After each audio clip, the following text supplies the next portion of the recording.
about JD Vance like I'm an idiot, because I am. So what is the Hillbilly Elegies book about, and why was it famous for a second?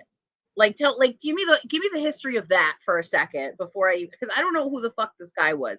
I swear to God, when I saw him on the RNC, was just walking past my TV, and I saw his eyeliner and mascara, and I was like, this man owns like a pizzeria or a chain of pizzerias in New Jersey. Like, that's just my first impression. I thought he was. That is kind of the vibes. No joke.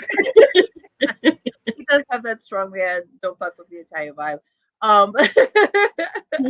What is his actual, like, what is his actual contribution to society? Like, what the fuck is he famous for, and why?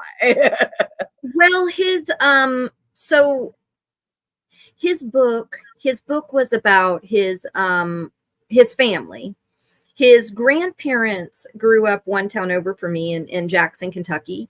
And they actually moved to Southern Ohio, Middleton, Ohio, around, I guess, the 40s or 50s, and kind of settled there.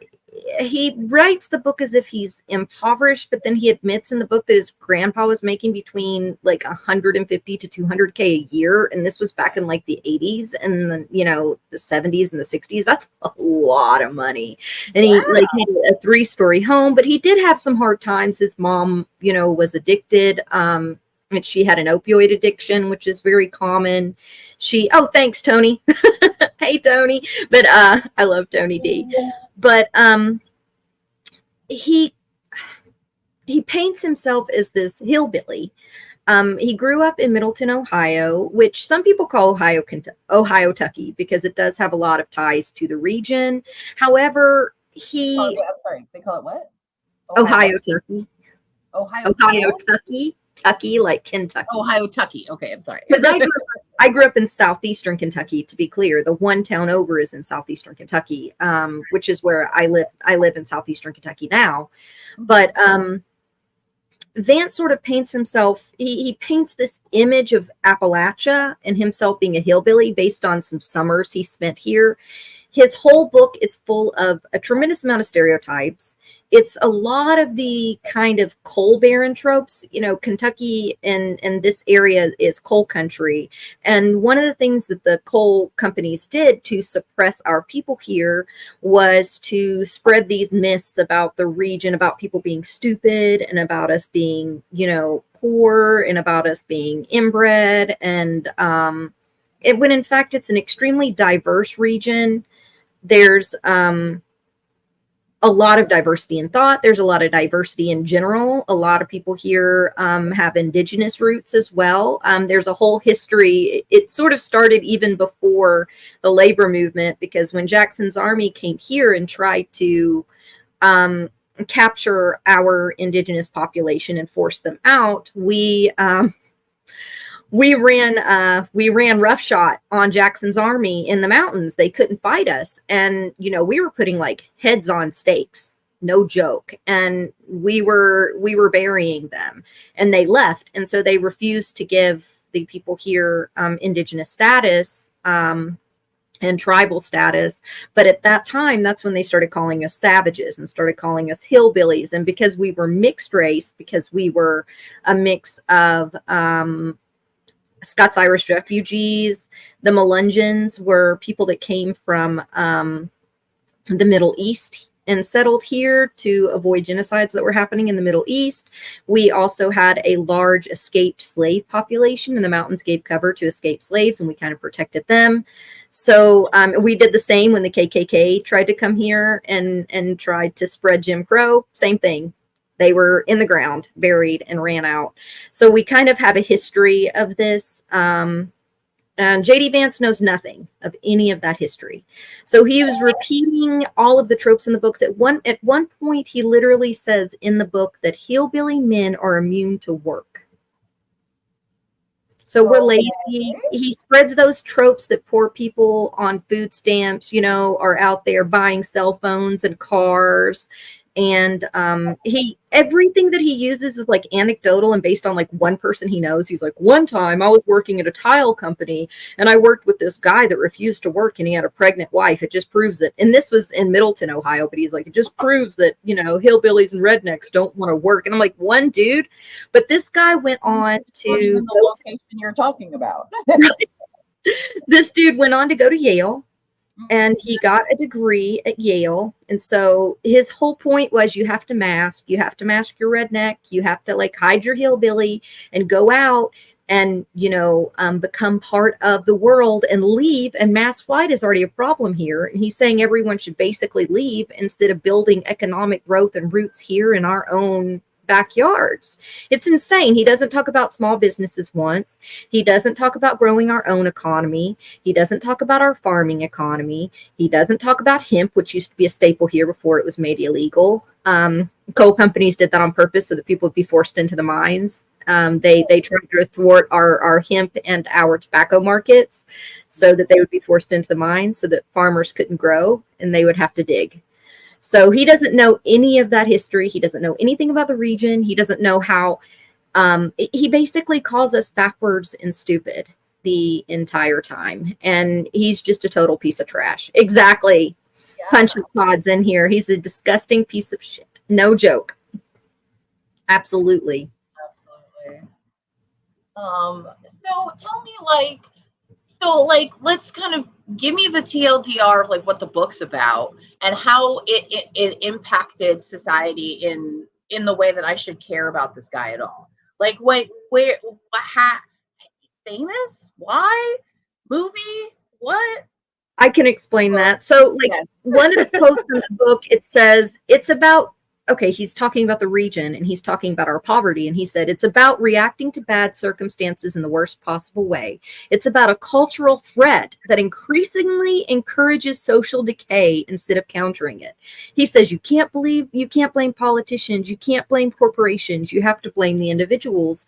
Now, the book does go into some of his own personal life. It does. Some of that stuff's endearing. He talks about having a mama and a papa. I had a mama and papa. My mama and papa were spicy, like his mama and papa were spicy. You know, they had similar attitudes. His mom reminds me of my mom a little bit in her personality. But he doesn't really, the movie is completely different than the book. Like the movie is almost endearing. Like I cried during the movie. His mama looks like my mama in the movie. Like Glenn Close looks just like my mama. His mom looks like my mom in the movie. So Ron Howard took this story and he doesn't really like go, it's just like he's like point by point, this happened. There's no real dialogue in the book. There's no real depth to the stories. It's just like it's like vomiting out like historical stuff. It has no character to it, but it's all around this premise of blaming poor and around his very personal, very anecdotal situations to create. In the opening, he creates this framework about it's a cultural problem that people are poor there. Wow. He says that there are welfare queens and he would see them every day on the side, you know, and they were white. He says that. He says that we refuse to work, that we're just lazy. We just want to do drugs. And he also accuses most of us of as being like abusive parents.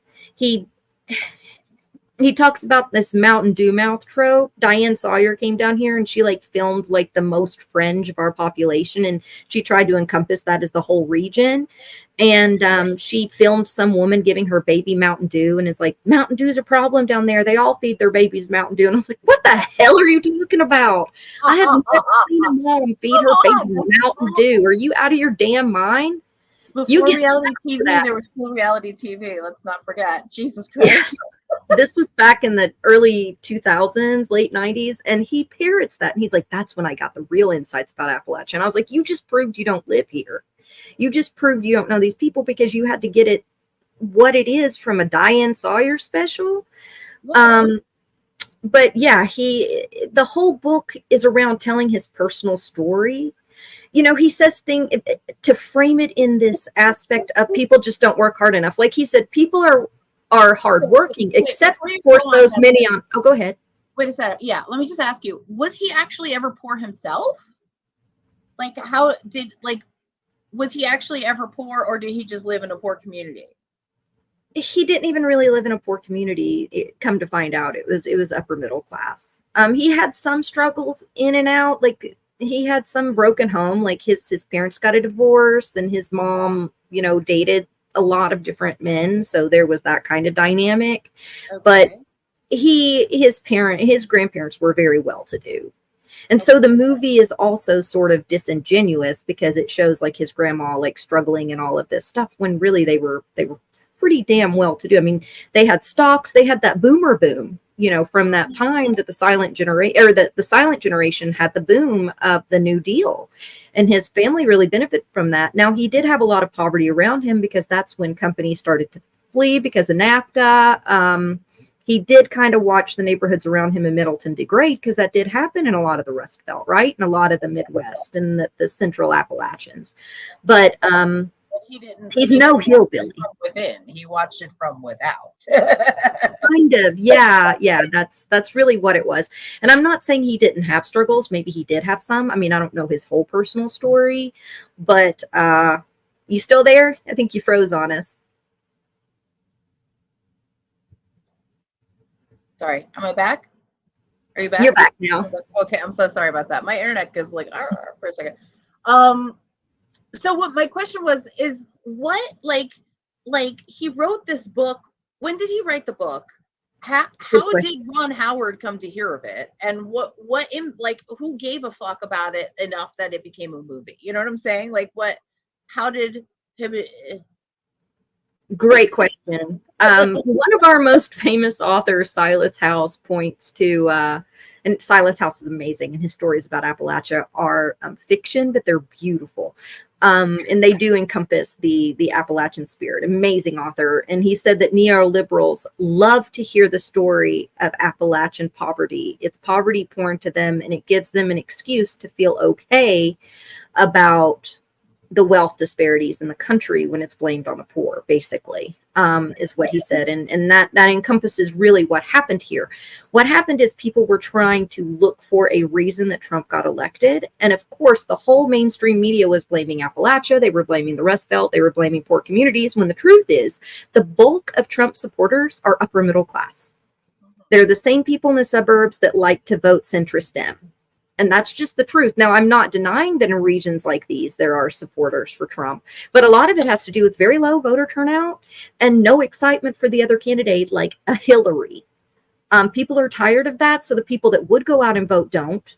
And so the only ones that do go to the polls are the ones that are going to vote for, a Republican. It's the Bible, thumping people in this area. So it's very low voter turnout because they don't have a presidential candidate that kind of energizes them. So there was this whole idea, they wanted to blame us for Trump instead of blaming economic problems, instead of blaming picking a terrible candidate, instead of blaming not choosing Bernie, who was extremely popular in Appalachia, and stifling Bernie's campaign, which is just a fact. I mean, he won the primary in West Virginia over Hillary, for instance. He nearly won it in Kentucky over Hillary. So, he was far more popular just nationwide among the working poor. He was the progressive populist candidate at the time. But the media, the neoliberal media, they've always painted poor Americans in the Rust Belt, in Middle America, in Appalachia in this light without understanding us, and they like to blame us for our own poverty. And this book encompassed all of that. It encompassed all their worldviews about poor, stupid ass, redneck hillbillies that can't even think for themselves and vote against their own best interest. These idiots. That's what the book said, basically. In essence, our poverty is our own fault. And it fit that narrative. And in a way, it was that poverty porn. It was that, oh, those poor people there. This story, it reaches my heart. It's so true and real. And Ron Howard, it was this whole idea of trying to understand what happened in 2016. What happened in 2016 was the DNC sucks. That's what happened in 2016. It was not poor people's fault. It was ironic because the book was blaming poor people for being poor, and the people reading the book, the neoliberals that propped it up and made it like the front page of, top seller in the New York Times, pissing everyone off in Appalachia because everyone here hated the damn book. They're like, hashtag he ain't from here. That was trending back then. They hated it. He's just an elitist, and he went to work for Peter Thiel right after he graduated.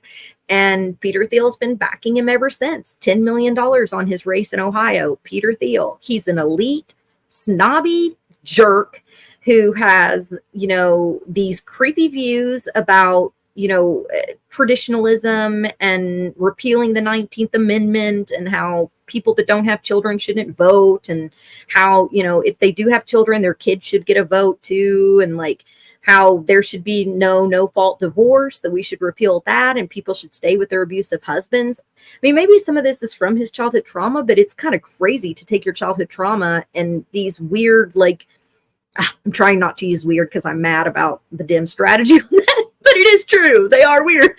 This idea that, that whatever he went through in this small envelope describes the entire region and the entire, nation is just nuts. It's nutsoid. And that's what he is. But it really is the neoliberals that prop this guy up. I mean, MSNBC, CNN, we're going and interviewing him. He's the hillbilly, blah, blah, blah. But I'll tell you what, I'll get into this just really quick and then I'll wrap up. But there's this concept, and, we've heard people like Malcolm X talk about it. The Poor People's Campaign talks about this often. MLK would talk about this all the time. They talk about the white liberal, and the white liberal being problematic because the white liberal will always march right to kind of protect their own privilege. But they also talk about this idea of bootstrapping and the hero's journey, where there's this mythological American that is able to crawl out of poverty and make something of themselves. And so that means that every single person from generational poverty, which Vance isn't even from, should be able to just bootstrap themselves up, when, as MLK says, people don't even have any damn boots. And so, but that makes them feel better about the privilege that they were born into, and the fact that they inherited property, and the fact that, when their grandparents died, they got $250,000, and that their college was paid for, and that they have had all these things. I listened to an NPR special, and I wish that I could find it again, and I haven't been able to because I would love to credit the journalist. But this guy followed families for 20 years, and he followed upper middle class families. And what he found is that no one in those families would ever clarify or say that anything about their privilege. They always said they got there because they worked hard. They wouldn't. There was one family he described that sticks out to me really, like, prominently, because apparently when this couple got married, both of their families were wealthy on both sides, upper middle class, not wealthy, but very well to do. And they decided, well, let's have a yard sale to raise money for your first home.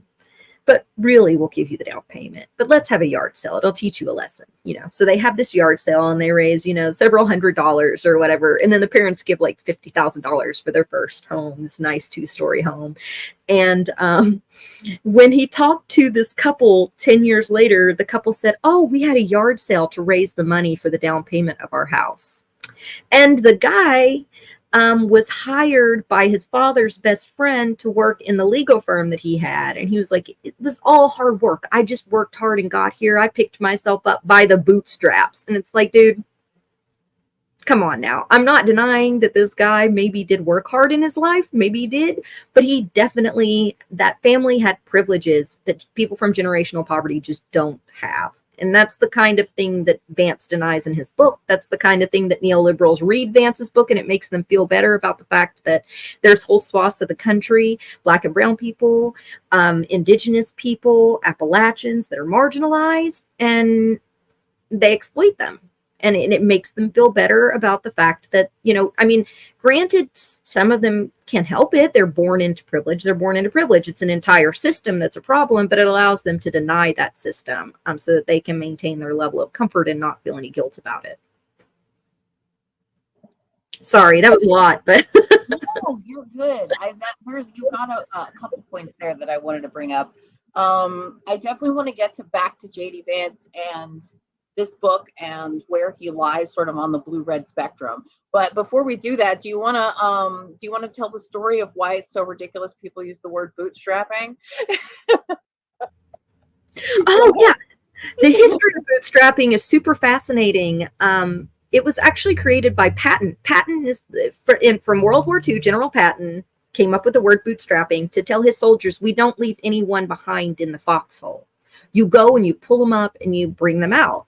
Well, when the New Deal was struck, that word was being used by FDR's presidency to say, we're going to bootstrap this. We're not going to leave anyone behind, when they implemented essentially tuition-free college, implemented subsidized housing, when they implemented subsidized childcare, which are all policies we used to have. We used to have those policies before they were gutted post-Reagan era. When they implemented subsidizing the farmers because of the Dust Bowl, when they implemented... there are other policies in there that were implemented that people just don't even realize that we had during this era. We almost had universal health care, as a matter of fact. And some of these doctors were door to door. And they would go and see people, and poor people wouldn't have to pay. That was a program we had. Another incentive we had is that if the corporations, the CEOs of these corporations did not offer a litany of benefits, they didn't pay a percentage of their profits back to their employees and offer stock options and union options, they would have to pay upwards to 90% in taxes. Reagan completely repealed that. That's why we're here today. But that's why people had unions. That's why, because these corporate owners didn't want to pay 90% in taxes. They wanted to keep a little bit more of their money, and that gave them incentive to actually pay their workers. There were less billionaires back then, because if you look back, the Vanderbilts and folks like that are who crushed our economy. The Carnegies, the Vanderbilts crushed our economy. That's why it collapsed in the 20s, was because of consolidation of wealth. So FDR's program wasn't perfect, but it was a start, and it did a lot of good, but all of that's been rolled back, and JD Vance completely ignores all of that. Ron Howard loves to ignore it because he's been rich his whole damn life. I mean, he was like Opie, like maybe he thinks it's all like it was when he was, which that's a great show, actually. I kind of love it. But when he was on that's an interesting point too, not to sidetrack. I mean, that he really did come up with the best impression of police and the government, right? Growing up on the Andy Griffith Show. That's a whole other podcast, but that show's very centered on community. It's centered on not policing, but more social, because I was watching one episode and it was so funny. They tried to come in from the state and they're like, you're not hard enough on people, Andy. And he's like, well, I'm not here to arrest people. I'm here to, and he goes to one guy who's like got a gun and he's like trying to protect his property like an old man. The guy shoots at him, and instead of like arresting him, he just like talks the guy down and he's like, let's go have a beer or whatever. Yeah. Like, what? He was very anti-gun, right? He was very get involved. And they were getting onto him, like the state was coming down on him for not making enough arrests. And he's like, yeah, that's not how we do it around here. And I was like, wow, this is an extremely progressive message. I'm really shocked to see this on a show that old. I know, right? I know. And so crazy. Like we are trained. And this is a total tangent. We don't have to get into it. But, we're trained by our modern government to think that, progressivism is a natural march forward, right? Whereas in reality, it's not. In reality, in history, there's been more progressive moments and less progressive moments. And there are, there are moments when we've had, more gay rights and less gay rights and, all the things.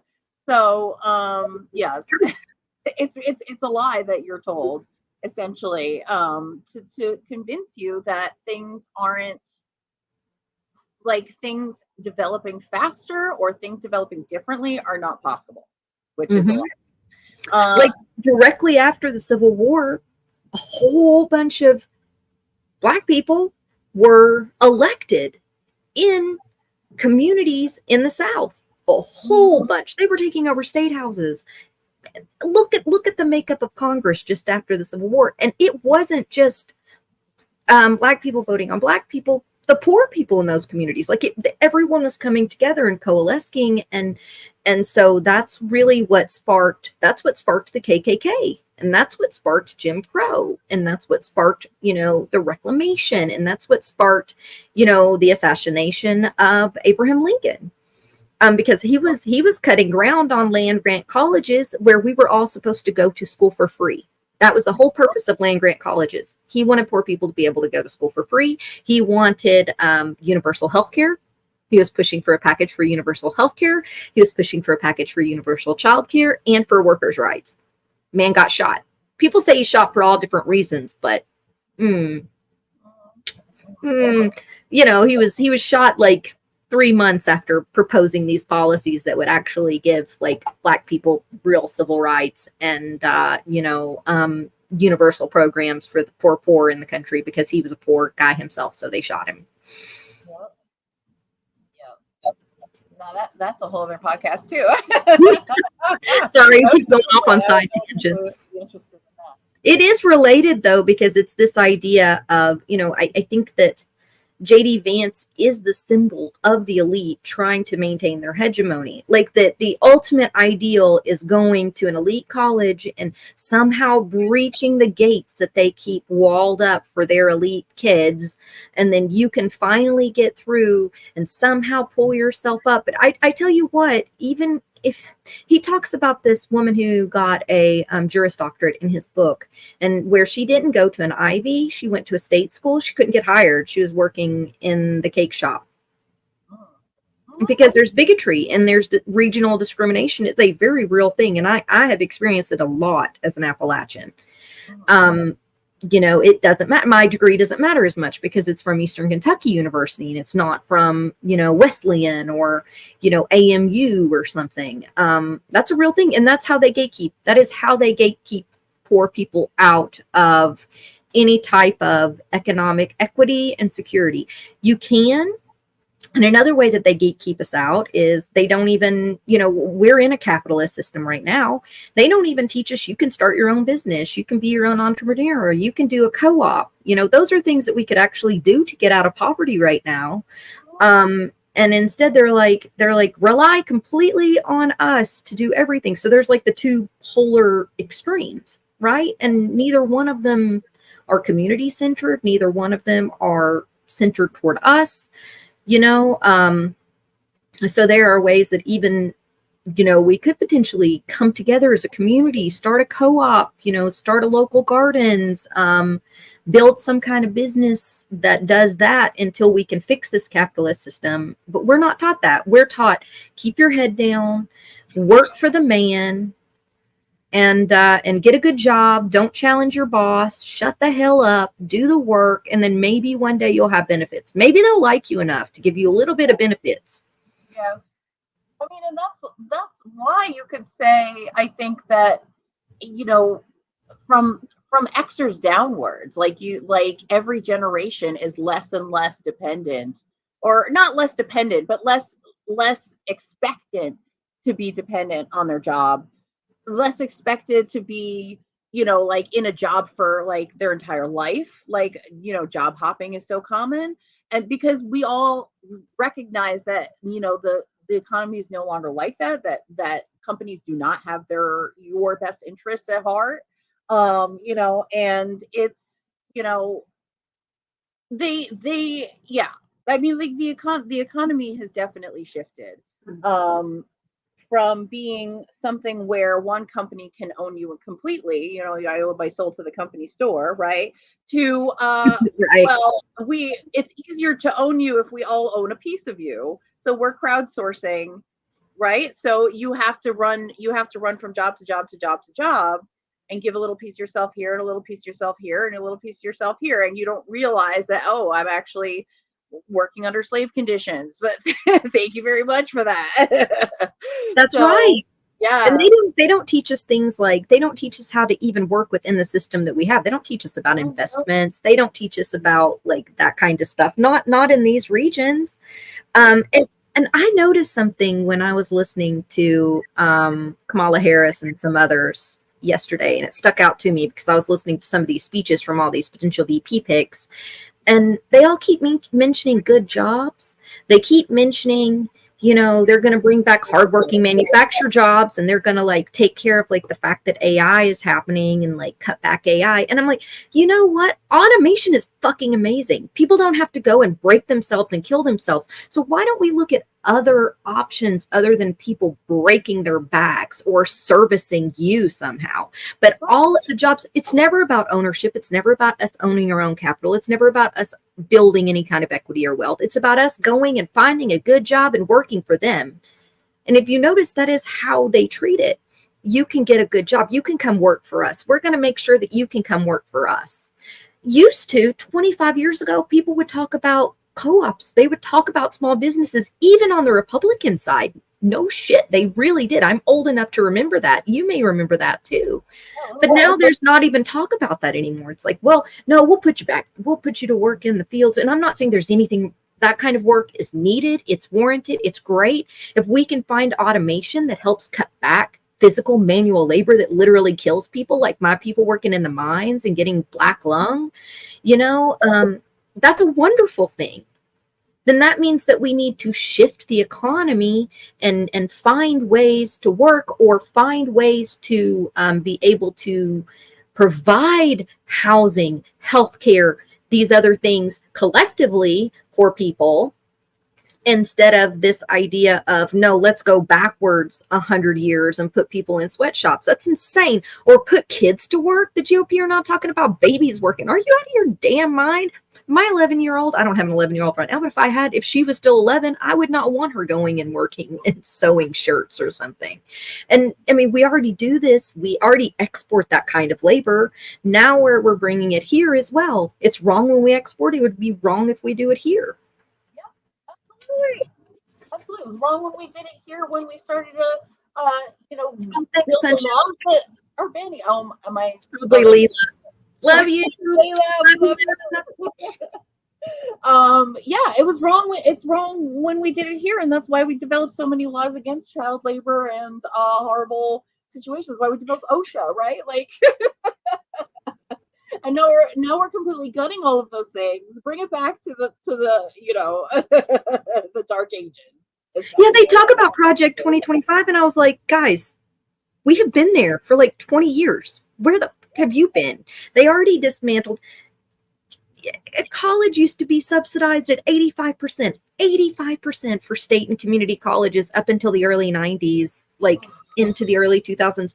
85%. That means when boomers say that they could go to school and then work summer jobs and pay it off, that's because the government paid 85% of their bill. Now the government only pays 12% of their tuition. And so, of course, we can't now work. It's not that college has gone up. Actually, percentage wise, it's cheaper for the students. Like over the overall price, not for the students, the overall price of going has gone down.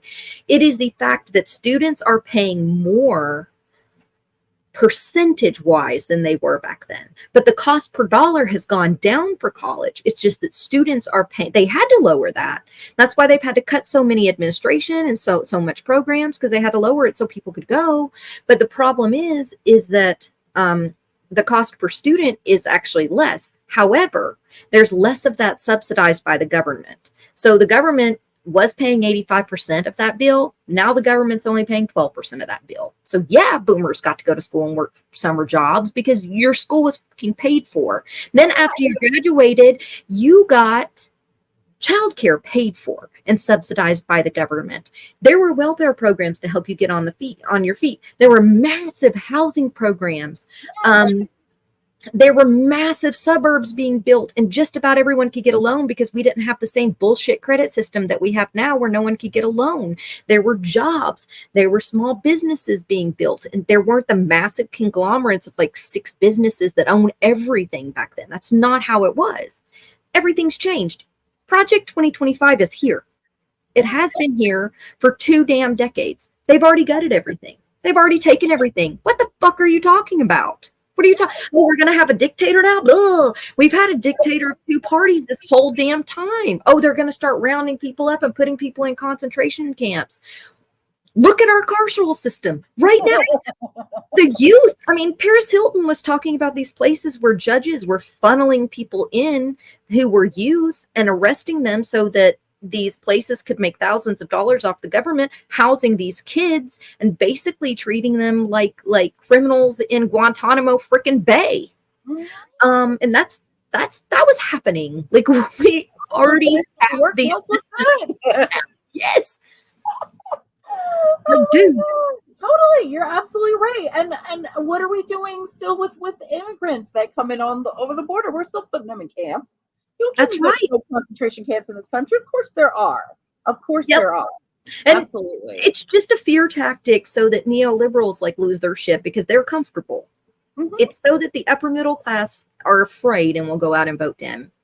Absolutely. And then or Republican, whichever one scares them the most. And the system's the same. They don't care whichever one they're scared by, but both parties are messaging to that demographic to get them to the polls and to get them to pour in, what is it now? It's like $2.9 billion into this election cycle. God, that is so unnecessary. Okay, so let's we went off on a lot of different ways there, but I think they were all connected. Oh, you froze. That's a great pose. I love it. Internet. There we go. Is it back? Okay. You froze like this. What's that? You froze like this. It was pretty glorious. I'm not gonna lie. It was awesome. That's awesome. Let's go ahead and pretend that was planned. So so let's go back to JD Vance. So he was so let me see if I can just put this in a summary that makes sense. So he was the liberals' answer. His book was the liberals' answer to why Donald Trump got elected. So at some point he was in the liberal camp famously. And he got famous for that? Is that, am I right on this or no? I would still, he didn't really say what his politics were. He kind of wrote his book almost apolitical, but if you read it, you're like, whoa, that's the most right-wing bullshit I've ever read in my life. But neoliberals are right-wing as fuck, man. They're like some of the most right-wing people out there. So they read it and they're like, oh, yeah, those poor people, they can't do shit for themselves. It is completely their fault. Okay. So his book was conservative. His book was like Reaganomics. It's like antiquated Reagan talking points through the whole damn thing about how the poor, it was basically a whole book about welfare queens. Mm-hmm. Okay. Okay. That makes more sense to me. So if he was apolitical about it and the liberals just sort of cottoned on to him, that makes more sense to me what you're saying and why Trump would look at him as a VP pick. Okay. Trump probably sees him as a moderate. And he ignorantly thought he could get the Rust Belt in like Appalachia. He has been losing a lot of popularity here. I mean, I look out my window and there's a Trump sticker on a dumpster, for instance. It's funny. Yes, that's where it should be. I don't know. I mean, I think in general, like Trump is unraveling a little bit. I mean, I definitely think that Biden stepping down threw him for kind of a loop, to be honest. And it doesn't surprise me that his VP pick would be as like sort of surface as somebody who wrote a book sort of, like explaining why Trump is so popular. You know what I'm saying? Like definitely somebody told him about this book and he was like, oh, he knows my people. Perfect. Like he did a commercial for me in 2016. Okay, perfect. He shit talked Trump like in 2018 and 2020. He called Trump Hitler, literally. So where did that come from him? So like, is he like was he always just famous because of this book? Does he have a career separate of that? Okay, no. Oh no, he definitely does. He's a venture capitalist. Oh, So okay. like he's literally a venture capitalist, and he does like legal consulting for venture capitalism firms. But it's funny because Peter Thiel got him in his first firm and he sucked at it and ended up getting fired. So Peter got him in a second one and he sucked at it, ended up getting fired. Peter got him in a third one, sucked at it, he ended up getting fired. There's some Sailing upwards. my gut tells me a little bit that this book was astroturfed by Peter Thiel, because that was all happening before he decided to get inspired to write this book. He didn't get hired by Peter Thiel after the book. He was already working for Peter Thiel and for that circle of like extremely elite tech bros before he wrote the book. Okay. And it's kind of amazing that he wrote a book like this and it blew up like that. Like, who was promoting the book? I haven't had a chance to research, but who was promoting it? Yeah. He made it a bestseller. Why did people think this guy's story was worth it? It's like a shitty, it's written really shitty. It really, I'm not kidding. Like, it's a really hard to sit down and listen to. It's not some masterful work, and it's not even like raw and good. You know, somebody can write and not be like the best writer, but their work is just raw and it just, you know, speaks to you, even if they're speaking in like, and it's not all flowery and it's just normal nomenclature. It's just bad. It's just bad. It sucks. Honestly. And I'm like, why? How did this get so? There's so many amazing Appalachian like artists and authors that have written about the region. Like, what is this guy? Like, what is this? So, okay, so tell me a little bit about Peter Thiel then. Who is he and what does he care about? I forget what he started. Let me look it up real quick. I always get the tech bros all confused as to what they co-founder of PayPal. Ah, okay. So man's got money. And he's an outsider investor in Facebook. He's a big tech bro, but he's also big into like Bitcoin and shit like that too. So, you know. Mm-hmm. Well, they all have their fingers in the pots, right? Yeah. Yeah. Okay. All right. So he's sort of, and he's very right wing, and he's been like funding a whole bunch of like right wing projects and stuff like that. I mean, you know. Okay, so he's conservative, definitely. He's right wing. That's interesting to me because I feel like most of the tech bros are super Democrat, but he's not. Oh no, there's a huge tech bro red pill. The tech bros are who's basically funding the red pill community. So, but no, they used to be. You're right. Like they started out, you know, like, oh, come visit Google headquarters. We have a slide. We have like little pods where you can curl up after you work 24 hours a day and sleep. That's what I remember when I was younger, right? But that's it. And like places like WeWork, you know, I don't know if you guys have heard the story about that. Like that guy presented himself as progressive, but really he was like a slave driver. So you've got all that. You've got all that kind of stuff going on, and innate racism, homophobia, you know, extreme misogyny, because there were a lot of women trying to breach into the tech world that were getting blocked out from, you know, participating at the time. So bad treatment of workers, even though they had this guise of, you know, some of them really did create co-ops and created wonderful environments. That did happen in Silicon Valley, but a lot of the ones that really capitalized and abused labor, just like any other industry does. So yeah, it was kind of like that, but now the mask's off. You know, they're all hanging out with Andrew Tate. I mean, look at Elon Musk. He presented himself as like progressive for a long time. And what is he now? You know, like the masks are fully off of these dudes, and they've gone far right. And a lot of them are attached to that red-pilled community and are kind of fueling that and funding it. Cool. Well, so that doesn't surprise me, having interacted with the red pill community, arguing on social media.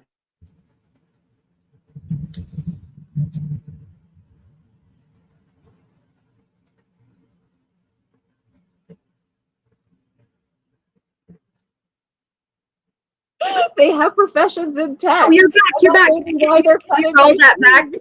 Roll that back just a minute because they froze you. I think they froze you on purpose. That's what I said. Oh. Oh my God, ridiculous. No, it's just shitty internet. So you're right in saying that a lot of those tech bros, like at least from my experience, a lot of like the mid management tech bros and upwards are sort of red pillars. And that I could definitely see why.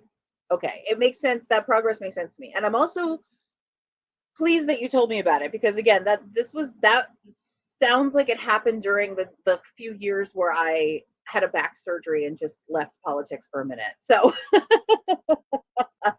I am appreciative of this explanation. Yes, pot break, everybody pot break. Oh, I'm not doing the puff. Mine's nicotine. Oh, my bad. I didn't mean to paint you with a green stroke there. Oh, that's fine. I miss my cigarette. I need to quit altogether, but I switched to vape. I had stopped smoking, and then after working in politics, my nerves were shot all the heck, and I started again. So it's bad. It's not a great excuse, but that is the truth. Well, you went through it. I mean, like, if anybody was going to start smoking cigarettes, like you have some room for that. Needed something. Oh my God. So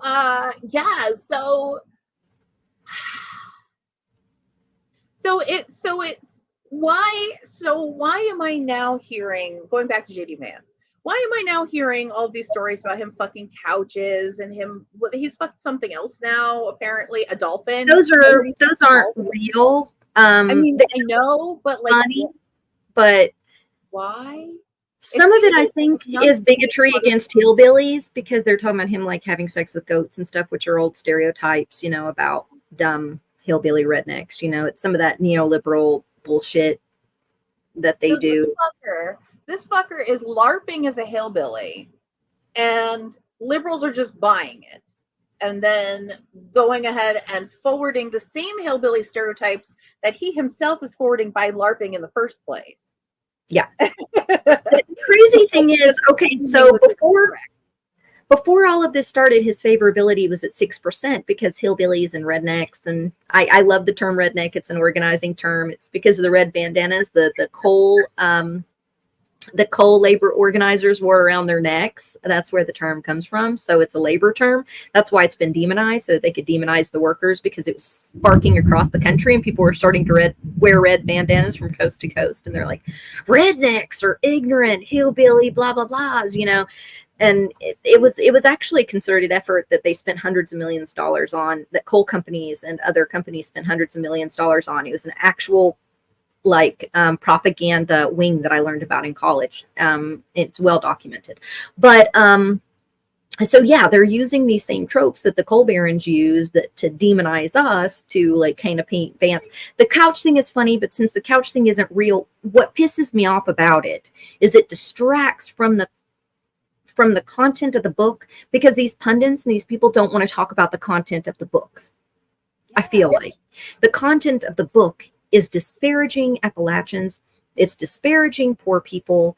It's, bootstrapping bullshit that they love, this idea of the hero's journey and the one person getting out, which means that we're just lazy and that's why we can't get out of this. So instead of talking about that, let's focus on him having sex with a couch in the book, which didn't even happen. It was just one meme and it was meant to be funny, but then it took off because of that. And what it did is it ended up, normies don't like people being bullied. So people started feeling like he was being bullied. And so he started going up in the polls. And I was like, we were exposing him for being bad to poor people and for being a fake Appalachian. And Appalachians came out in droves dragging this guy. We got his favorability down to -6% by talking about policies and facts and what he actually talked about in the book.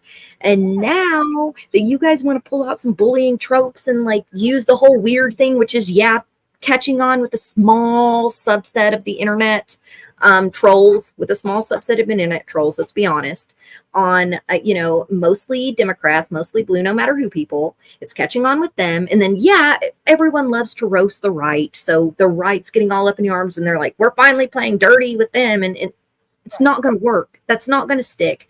Policy is what most people want to hear about. I'm not talking about people that are chronically online.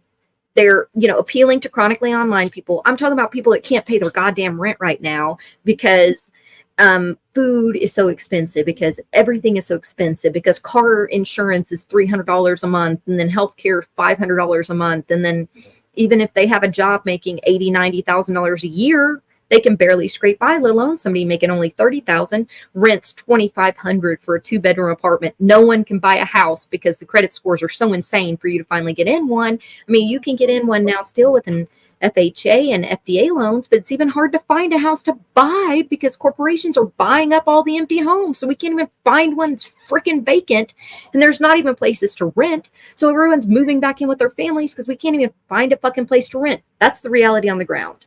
So this whole weird thing is going to go over like a fucking lead balloon because people don't care. They're like, I'm weird. I'm weird too. Everybody's weird. Yeah, right. And the only people that care is like Ben Shapiro doesn't like being called weird because the whole zeitgeist of the right wing is conforming. But most normal people are like, I don't know, my cousin's weird, but I love my cousin. Or like, I'm weird. I was weird tonight. Like, I'm wearing like potato chips on my bologna sandwich. Weird. And so, like, but people don't like bullying. The basket of deplorables went over like a lead balloon because people felt bullied. They don't like. One thing that turns normies off are stuck-up neoliberals. Stuck-up neoliberals is my kryptonite, so that's personal to me. But I know so many people that's their one thing. They can't stand it, and the right wing galvanizes on that.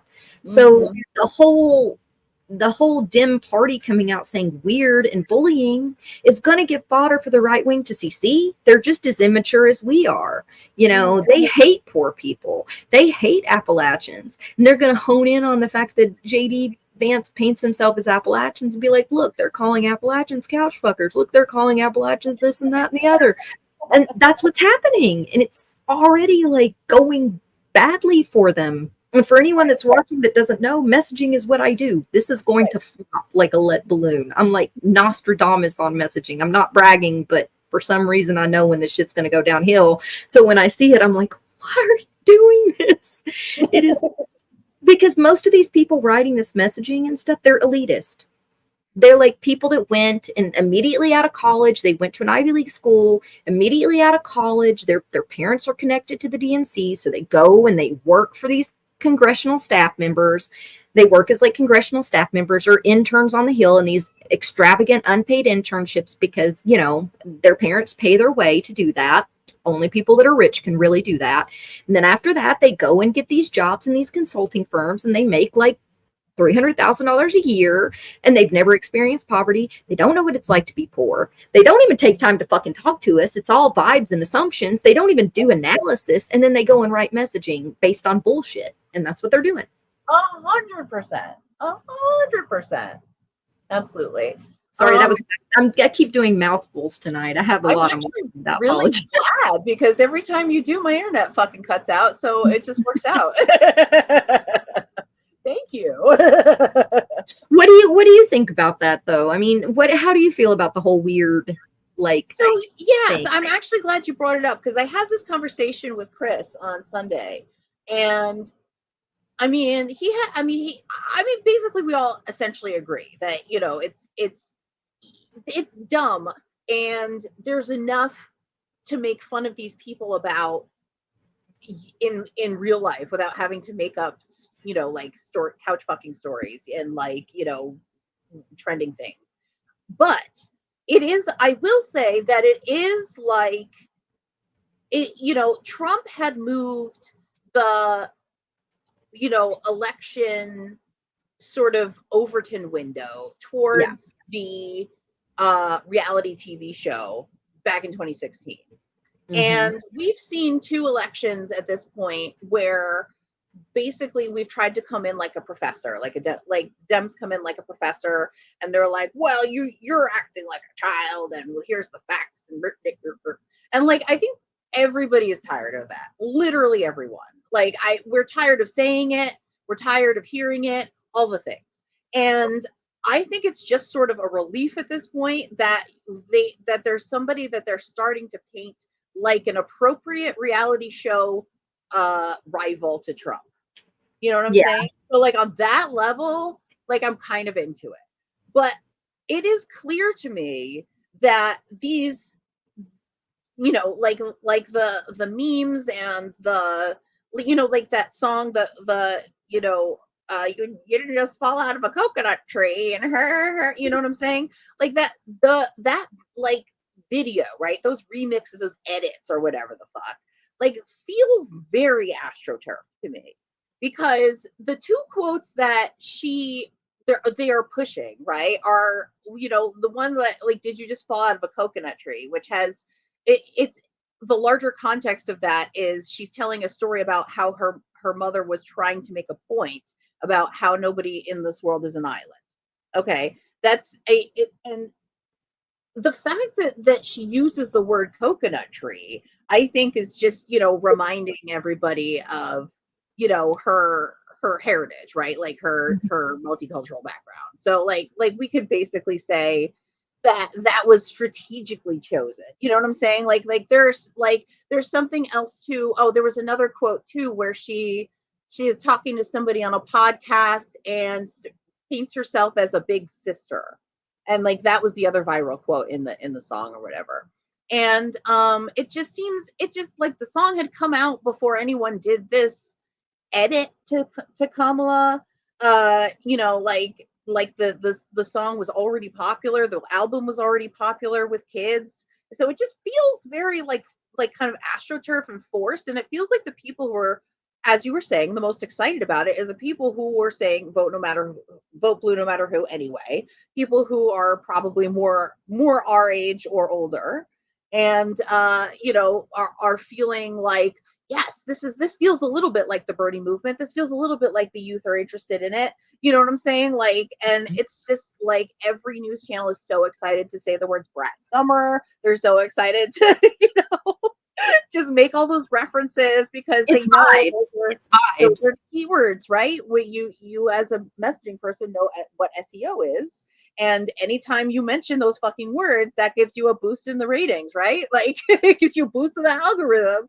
So, you know, like everybody's excited about these trends. And we're also in a point where like COVID did something really weird and fucky with TikTok. And I'm kind of going on a tangent here, but like one could say that millennials spent a lot of their youth on the internet, and that a lot of our ideas, rebelliousness, a lot of our conversation as a generation happened on the internet, in MySpace, in blogs, in Facebook groups, you know, like very early, you know, early days.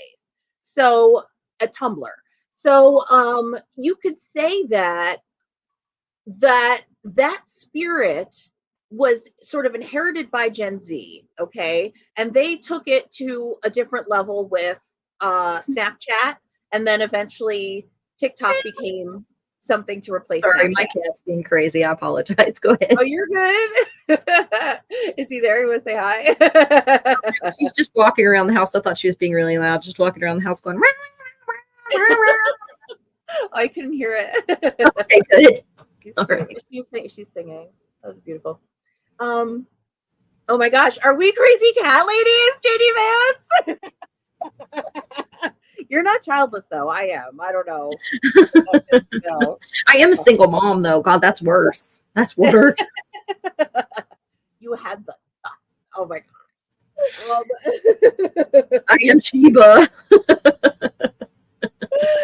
Oh my god. You know, basically a siren, you know. say that again.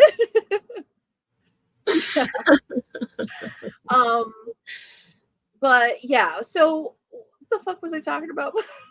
I'm sorry, you were talking about algorithms on TikTok and how these Well, so here's the punchline of that is that that our community, like our generation, had the experience of being able to have these conversations. Oh my gosh, hi kitty. Hi kitty. Hi. Oh, she loved the microphone. What's her name? her name is Zelda. Zelda. Awesome. Zelda, can you say fuck you, JD Vance? Can you say fuck you, JD Vance, Zelda?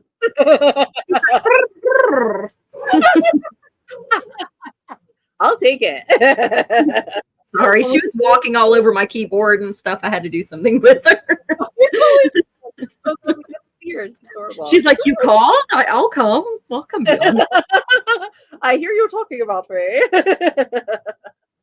Adorable. Sorry, I kept interrupting you. I didn't mean to be rude. I apologize. Oh no, you're totally fine. So basically, the point I was trying to make is that millennials have, basically we've developed our subculture on the internet. Gen Z started to do that as well, in a way. Okay, but we both started to do that.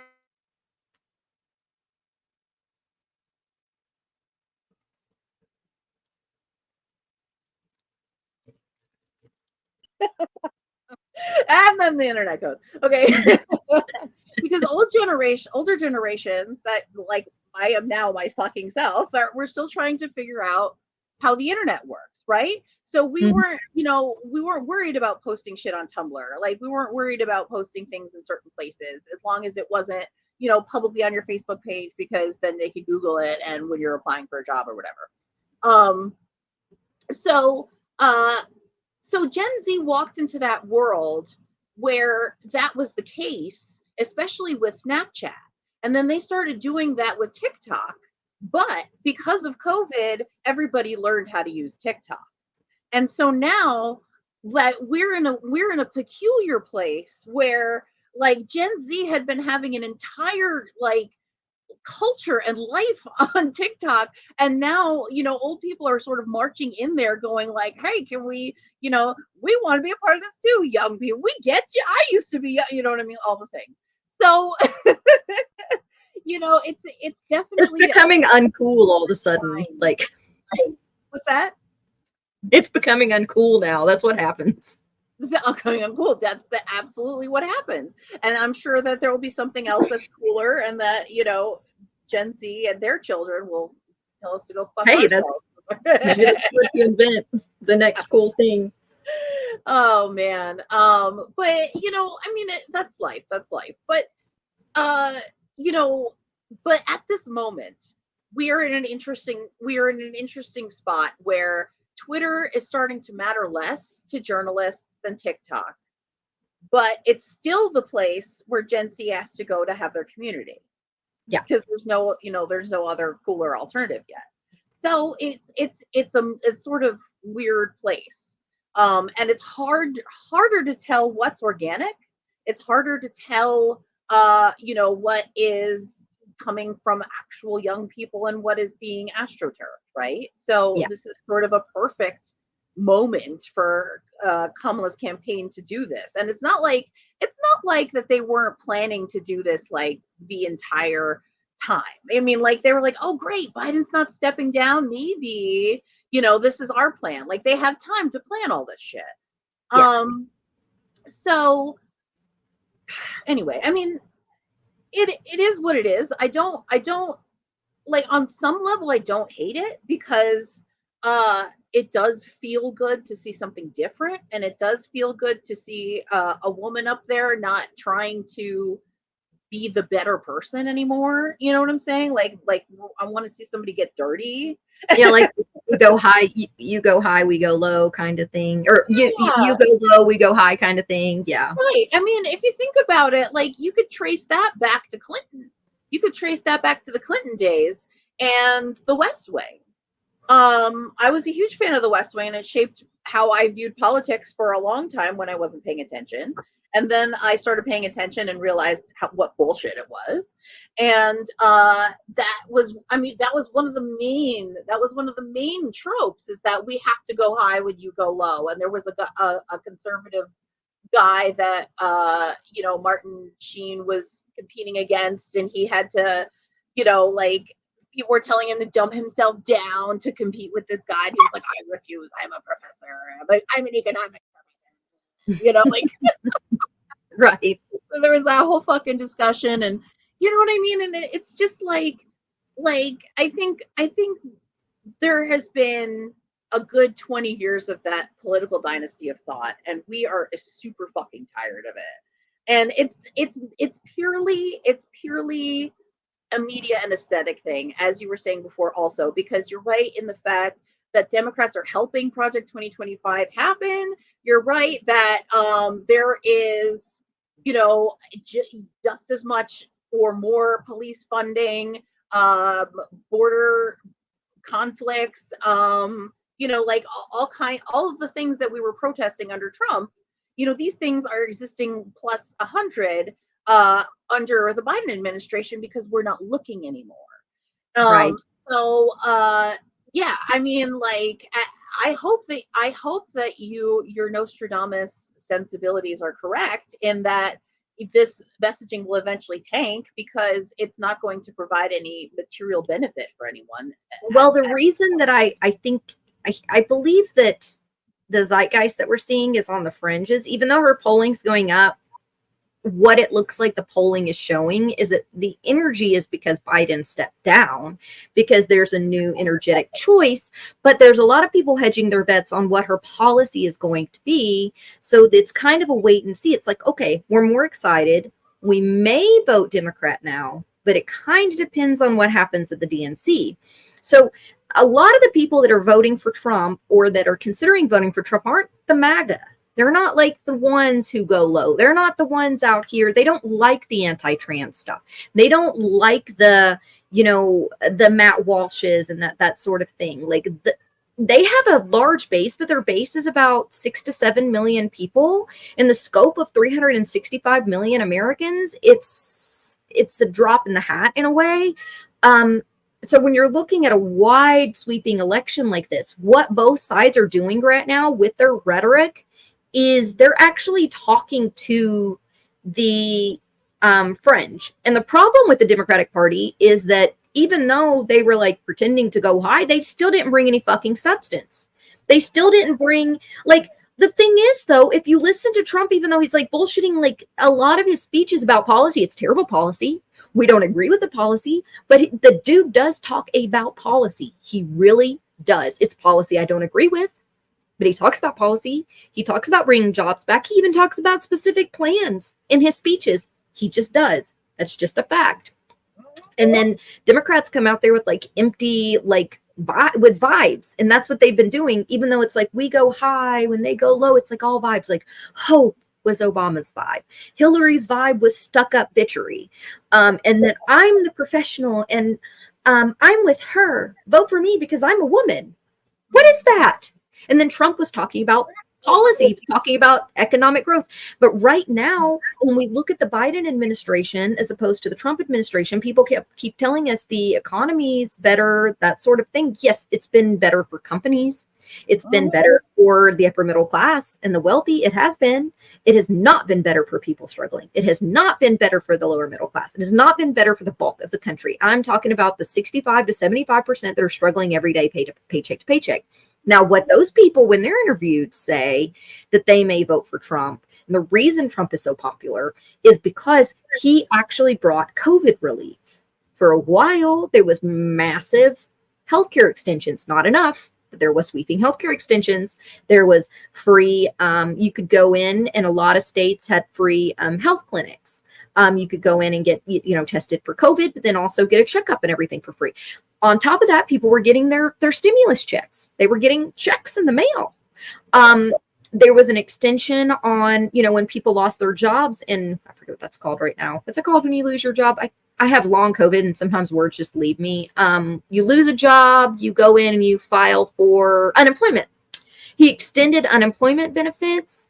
He gave that extra $600 in the unemployment checks. He also, what were other things? The PPP loans. Believe it or not, yes, the rich people got forgave for those loans, but guess which administration that happened under? Yeah. Biden's. Biden is the one that dropped the ball in forgiving the loans for the poor people. He was actually the one that scrubbed that from Trump's policy. Trump had it in his policy that those were the people that got their loans forgiven first. And those people remember that. And there are hundreds of thousands of Americans that got those PPP loans under Trump, and it helped them start their businesses. And they remember that. I'm talking poor people. I know 6 people that got PPP loans. 6 people. Wow. Under Trump. And then, he promised, but no, Biden reversed that policy, and they know who reversed it. They know who was in office when that policy was reversed. Biden scrubbed all of the social programs Trump had under COVID. Yes. Trump sucks. He's an asshole. But the fact is, he gave us social programs during COVID. He gave people literal relief. He did cut the taxes for the middle class, which did go up under Biden. So, people, this is what they're looking at. They're looking at their material conditions and they're like, holy shit, groceries are twice what they were back then. I have to pay my PPP loans back now. Now he's talking about student loan forgiveness is only for people who have paid in at least 10 years. Well, shit, at least I didn't have to pay anything back when Trump was in office. He had those on hold. Oh, I still am struggling paying my rent. I miss that rent moratorium that we had under Trump. Yes. This is what people are remembering. And this is why I don't think that the vibes is going to work. It's working because Democrats are excited. People that were blue, no matter who, or people that were once Democrats are excited that Biden stepped down. They're excited to have something to feel like they can get behind again. And I get that. But the bulk of the country isn't where these people are.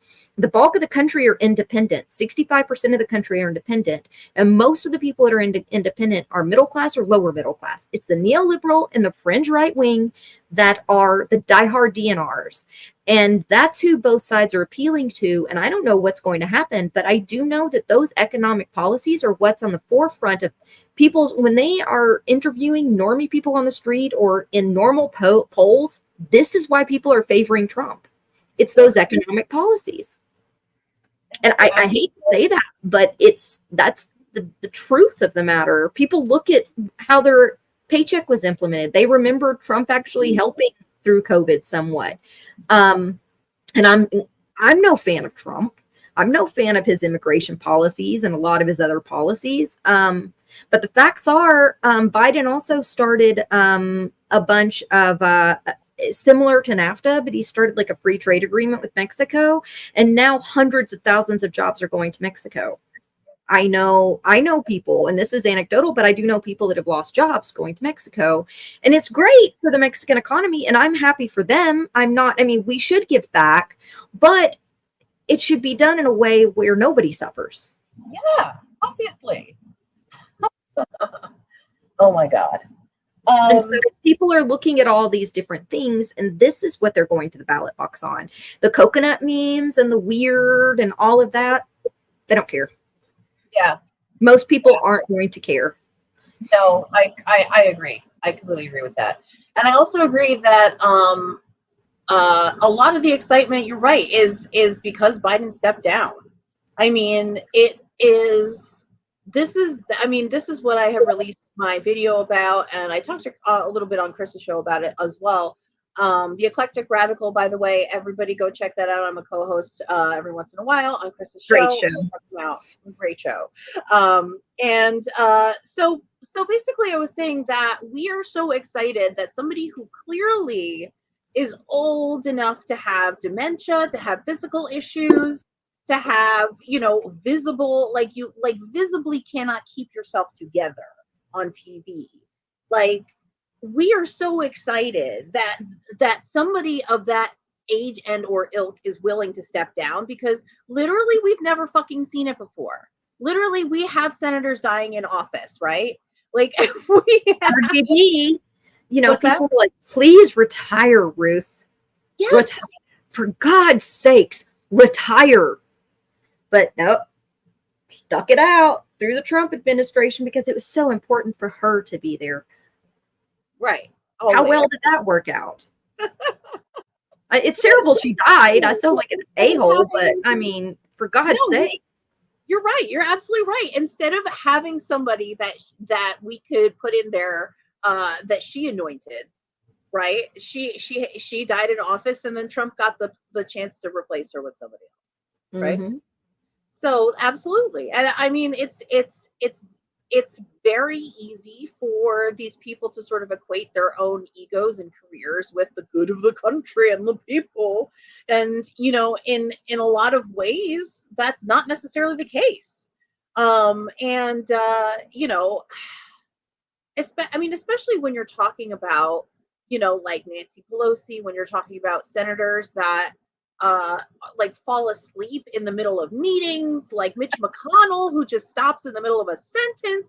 Like, we're talking about, like, we as young people, and again, my point in the video that I released is that we as millennials have not been able to get our feet off the ground literally ever. Like, all of the jumps and dips that you see the other generations going through, you see the millennials going through them also, but way down at the bottom of the money scale. We could literally never catch up to where the other generations are. I mean, literally never. So, you know, it's extremely validating for, you know, and again, the graph that I'm referring to for my video didn't even cover Gen Z. And they, you know, both of our generations right now are watching. I mean, if you think about it, right? Like, the oldest millennials are pushing 40, right? And I'm an exennial, actually. So an excellent, yes. And the, you know, we are talking of, like, we used to have a lifespan that ended at the end of millennials' lives, right? Like, you know, that's how our agrarian society sort of grew up, right? And, you know, we are now living in a reality where I'm still a young person at 39, right? I'm still gate kept from jobs and the national microphone in a lot of ways, because I'm 39. And I was in a gap where I was too old for some jobs and too young for others. So it's like being an exennial, trying to find your place. A lot of us went to college later, because at the time, like, it was a lot harder to get into it, and there wasn't as many programs. A lot of us, and after the 2008 housing crash or market crash, everything went to shit. Like, right? Some of us had decent jobs. I mean, back then you could work as a restaurant worker, and our cooks were getting paid. I worked restaurant for 15 years before I went back to college. You could get paid $15 an hour as a cook on a cook line. Or, you know, servers were making $25,000, $30,000 a year back then. That was good money. Truck drivers were making, you could have jobs that made money, but after the 2008 crash, you couldn't find that anymore. Absolutely. Guess when I graduated college? 2007. Oh, man. Right there, the bubble burst. I mean, it fucked everybody up. I'm not going to say that it didn't, but it makes a huge difference if you're just trying to get a foothold in the world. I've tried to get a job at literally every chain restaurant I could possibly think of in New Jersey. Applebee's, Carrabba's, like Fridays, all the places, okay? And most of the time I was asked out of a job because there were prettier and skinnier people looking for a job than me. So that was mostly what was going on. But in every case, I had to take a test. I had to take an aptitude test, a fucking math test, okay? Because even waitresses are tested on getting the right change and getting tips and sharing tips and everything. And I mean, like, true. Why doesn't our president have to take an aptitude test? Why do I have to take an aptitude test at Applebee's? And our president can go up there and call, you know, a past president his current vice president. You know what I'm saying? Like, like that on sheer principle, I think is what people are celebrating. That, you know, there is some, like, we want to believe, Americans want so much to believe that we live in American meritocracy, and we don't. Right. But People still want the American dream. Like everyone wants their little house. Most people want to be a homeowner and have the picket fence and, you know, be able to take care of their family and stuff. Most people don't want to be billionaires or multimillionaires. They just want something simple. But they do want that that slice of the American pie, that dream. Right. Most people do.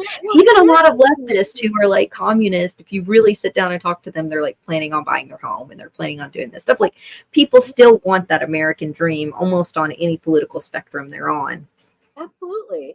It's really inbred into the way everybody views America. I mean, to the point where, you know, like I've had conversations with, I used to be a domestic worker, and I've had conversations with somebody who came over from Romania, and she was like, "Oh my God, you can't live on a job if you work in a grocery store?"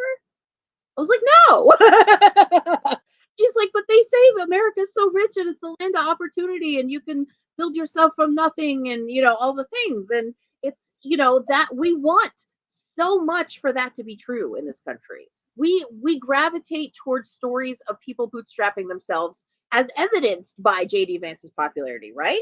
And we are drawn to uh what shit, I lost my train of thought. What were we talking about right before I went on the thing? Shit. The 2008 crash, and then we talked about trying to find a job. Yeah. I don't remember where I was going with that, but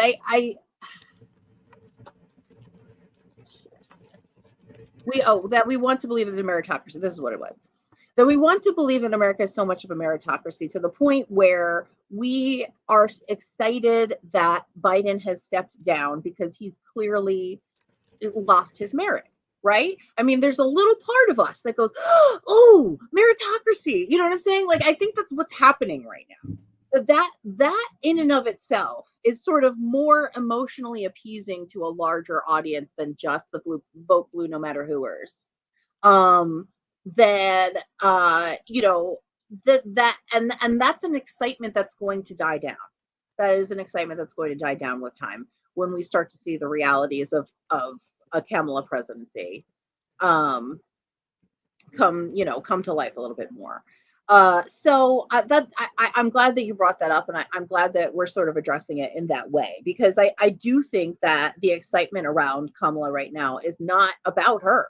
It is about the fact that Biden stepped down, and it is about, like, a little bit of validation, one, towards the younger generations that are seeing literally somebody step aside and pass the torch, which we have been hollering at for the entire time. Because again, we're talking about people who would have been dead like 20 years beforehand if this was 20 years ago. You know what I'm saying? Like, we're not talking about we're talking about people who are forced to retire 20 years beforehand if they worked in the public sector, right? Like, so we want to see the elites get treated a little bit like the rest of us, you know? So that, I think that's a large part of it. I think that's a large part of what's going on.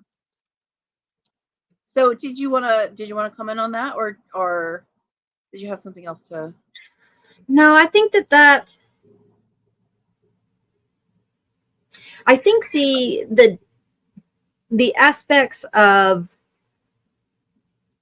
not running on what it's going to mean for workers and acknowledging where the economy is going to be the biggest problem. If they keep gaslighting us that the economy is great, I think it's going to flop. If that's the DNC's message, is that Biden was the greatest president of all time and that everything is really perfect, all we have to do is not vote in the big bad, then I think the DNC is going to flop. And I think that it's because of everything you were mentioning about being able to get jobs, about how there's barriers for people, such as, it's superficial barriers, like you were saying, like how you look, or like vibes, or let's talk about the racist AI, algorithms that scan for jobs. And you've got all of these different layers. And if the DNC doesn't address pain points, it's going to deflate this. I feel like it's going to deflate really quickly. And the RNC was a shit show, so I think that's added to some of the excitement because it was so fucking crazy. But if the DNC tries to go immature with theirs and come in with it's just weird and vibes and like dancing and like coconut trees, and then like have a bunch of like famous people speaking on stage, and like they try to do basically Grammys but DNC style, it's going to suck and people are going to hate it. And I think it's going to flop. I think for some Gen Z and maybe for some like hardcore Dems, they're going to love it. They're going to be like, this is energy. This is what we're talking about. But I think for the regular voter who does tune into that stuff, they may not pay attention to social media. They may not pay attention to anything. They pay attention to debates, and they pay attention to the RNC and the DNC. And that's basically it. Like, they don't know everything Trump says every day. They don't know everything that Kamala's saying. They don't know what her platform. So they tune in those 2 hours. They'll tune in to the, State of the Union addresses and stuff like that. And then for the most part, other than that, they watch their local news, and they, go to work, and they come home and they put on, recipes on YouTube and things like how to fix cars, or their favorite reality TV show. That's what people do. They binge Netflix, whatever shows out. Bridgerton. I'm gonna come home with Bridgerton. That's what people do. And I don't blame them. Life's hard. It sucks, man. Like, being drilled into politics every day is depressing as hell. I don't blame people for tapping out when their lives are already shit. But if the DNC doesn't do something to bridge this gap, everything's going to deflate, I feel like. Right now, we're riding that wave of Biden dropped out. What's going to happen next? Is it going to get better? If it doesn't get any better, people are going to be angry. Everybody's going to drop out, or everybody's going to kind of deflate. And, it is going to be a neck and neck, I think, now competition. It's more of a competition than it would have been with Biden, granted. But it all depends on if they acknowledge the fact that, the economy is bad, that people are struggling, that things are hard. And if they go the route of blaming immigrants for everything, I don't think that's going to work either. If they're going to be like, we're the RNC, but RNC light, we're going to do policing and immigration even better. We're going to detain more people. We're going to mass deport better than Trump mass deports. I don't think that's going to work. Yeah. It's not only amoral, and if they don't address Gaza, for God's sakes, 60% of the country, 60% to 75% want us to stop arming Israel. Every major union wants us to stop arming Israel. People have different reasons for that. Some of it's moral, some of it's not wanting to see our money go over there, some of it's the national debt. Some of it's the humanitarian crisis. I think that's driving a lot of it, and that makes me feel better about our country, knowing that most people do not support this genocide. Like, most Americans aren't actually assholes, come to find out. They don't want us blowing up babies. So if they go the Iraq war route, they might lose. Yeah, and the selection is not over yet. Let me ask you something. How do you feel about people that say, wait till after the election to push them left? I say that those people are living in 2 elections ago, firstly. Secondly, that we should never wait for an election to do anything, because it never does do anything, does it? Right. I agree. I believe that the only real time that people can be pushed left, or any politician can be pushed to do anything, is when a sitting incumbent is sitting in a seat and they're going to lose ground. Now, Kamala is basically like a sitting incumbent. Biden could potentially, and I know that there's a lot of people on the left that are like, no one can ever be pushed. Don't do it. Just give up and sit on your asses. And it's like, that's not really, I get where they're coming from and I get their frustration, but that's no solution either. I mean, why not at least try? I mean, just sit down and just be like, I give up. Like, you got to try at least. So I'm glad that there are still going to be activists out there. They're still going to be pushing. They're going to show up at the DNC. Like, they're still on it, man. But and the uncommitted is still going strong. So in Jewish Voices for Peace and other organizations are still out there, like, beating the drums to end this war. It's not even a war, to stop the genocide, to call for a ceasefire, to, you know, pull troops out, to refund UNRWA, start giving money back to the aid, stop blocking the UN. I don't think that a lot of people in our country don't like this isolationist take we're doing as far as isolating the rest of our allies by doing this. When they see Ireland against something, a lot of people are going to go, why are we doing something Ireland's against? Like, just the regular normie's going to be like, well, this doesn't make any sense. Ireland's against this. Seriously. I know that sounds terrible. Or they're going to look at it and they're going to say, South Africa? You know, and most normies have respect for South Africa. They remember the apartheid and stuff. And, you know, it has an impact. So I think ignoring this is going to be a huge thing. And I think they're going to come out like strong for Israel. They're going to give some lip service that most people haven't been hearing coming from Blinken and these other talking heads, because they don't listen to Miller and Blinken and these other people that are out there. They don't listen to every day's press conferences like we do. But when they hear it from the DNC, they're going to be like, no, stop sending weapons.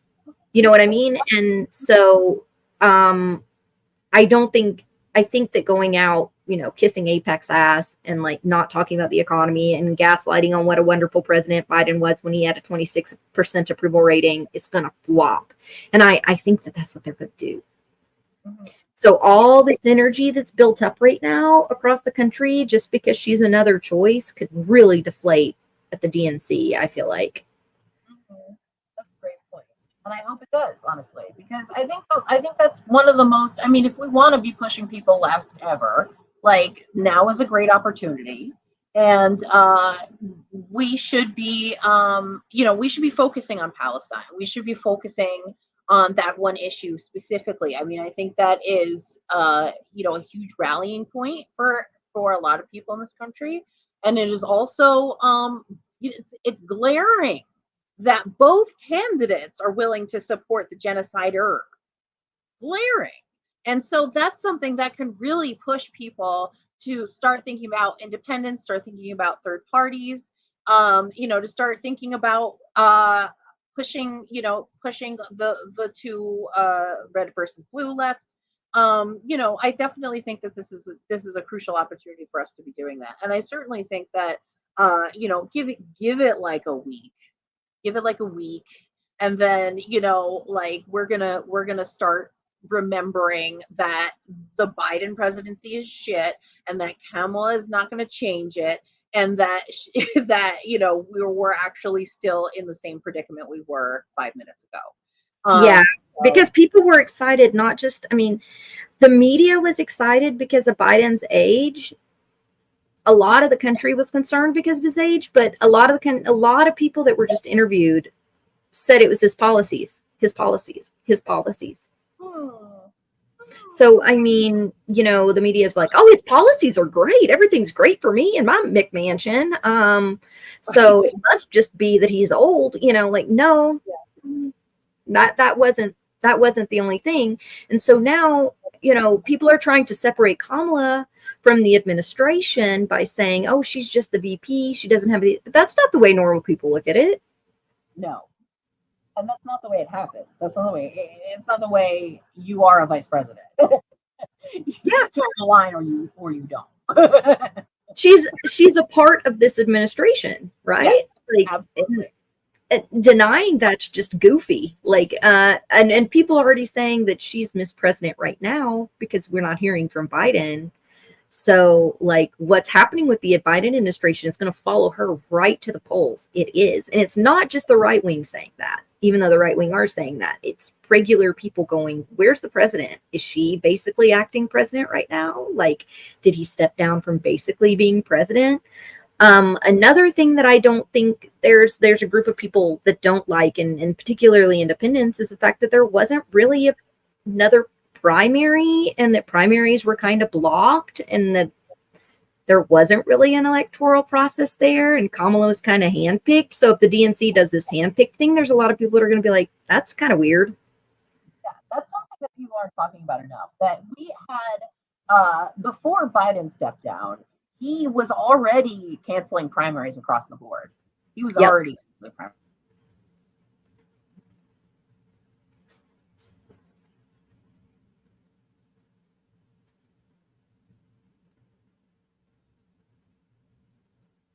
We lost you again. I know. Sorry. They really don't like what you're saying tonight, Bess. Oh, yeah. The StreamYard minions. I have some tinfoil around here for a moment. Anyway, so we need that Charlie meme right now from It's Always Sunny. Yeah, totally. You're right. The conspiracy. Oh Lord. Yeah, but no, so the argument was that, you know, Trump was going to bring us fascism, right? And that's why we had to keep Biden in office. And that's, you know, how can you not acknowledge the canceling of primaries as fascism to begin with? I mean, how can you not acknowledge a lot of what's happening in this country under Biden is what's fascism to begin with? And that these are policies that, again, started before Trump and have been continued through Trump and through Biden, through every president. Because again, there's no So yes, I definitely think that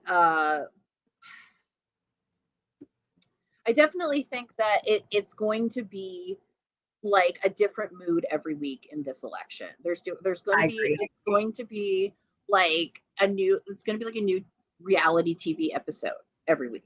There's like, okay, what's happening this week? Who divorced who?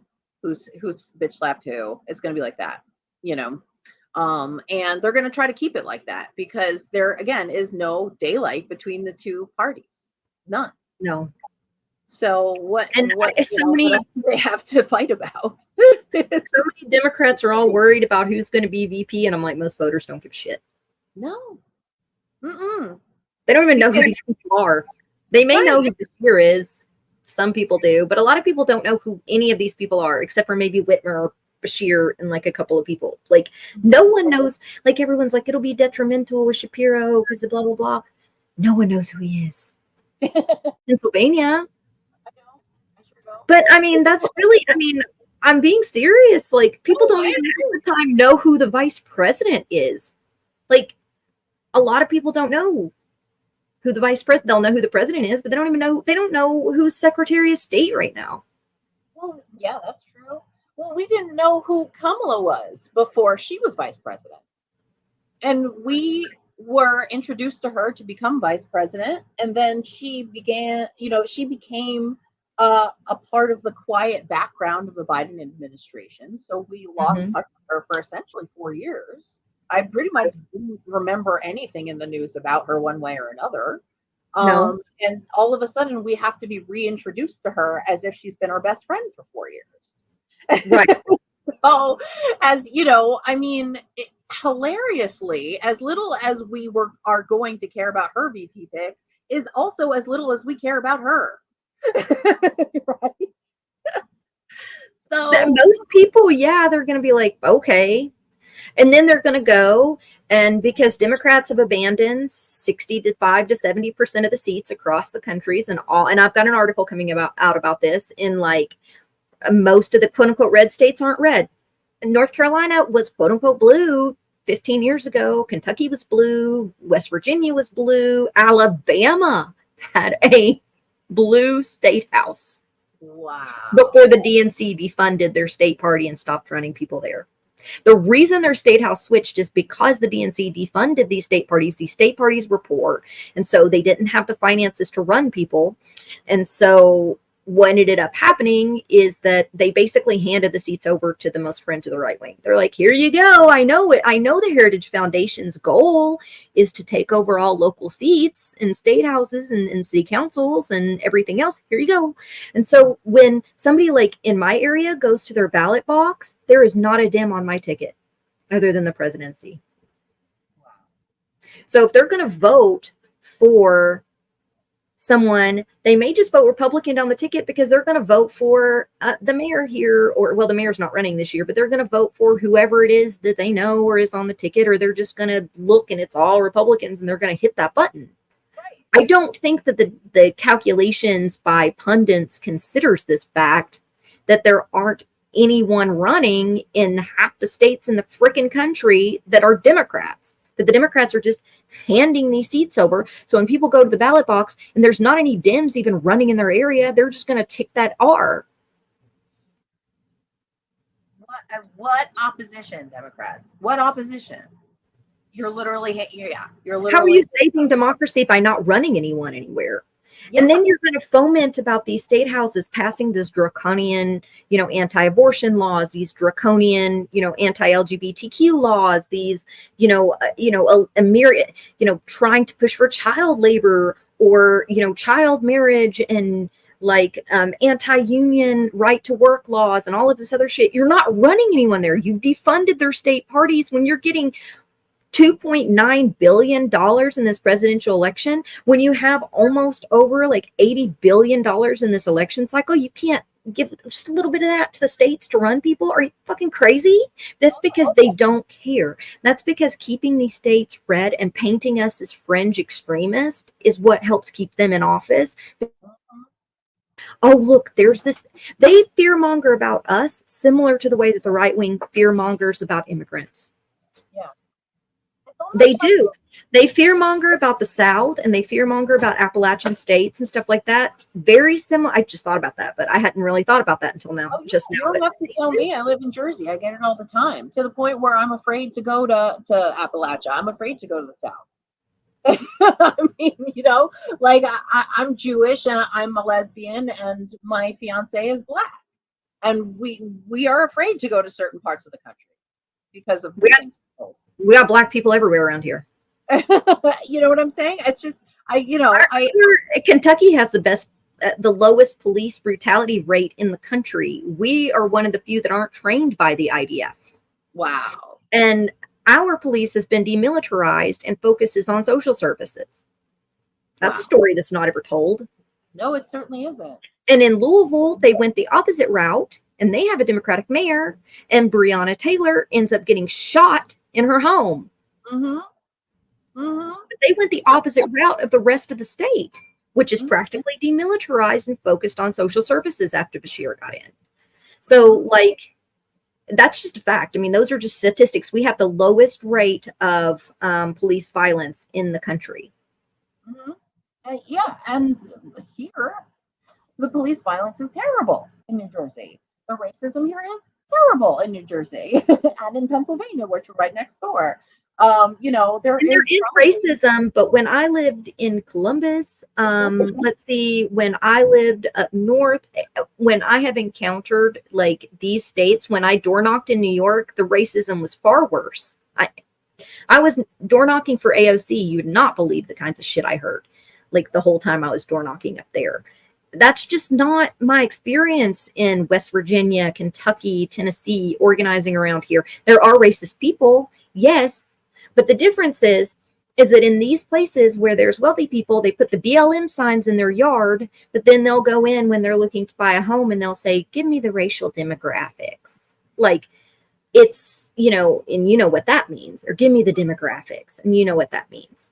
But there's a mythology about these areas, and that mythology has been perpetrated because a lot of us are the workers that do the machine labor, the places where the corporations come in and plant their pollution and pollute our people, in Black and brown communities and poor Appalachian communities in the South. We're the workers that fuel the machine, so they have to keep us subjugated. And the way to do that is paint us as the fringe radical right, when the truth is the fringe radical right has taken these seats because there are no Democrats running in these seats. We have no competition. People here support Medicare for all.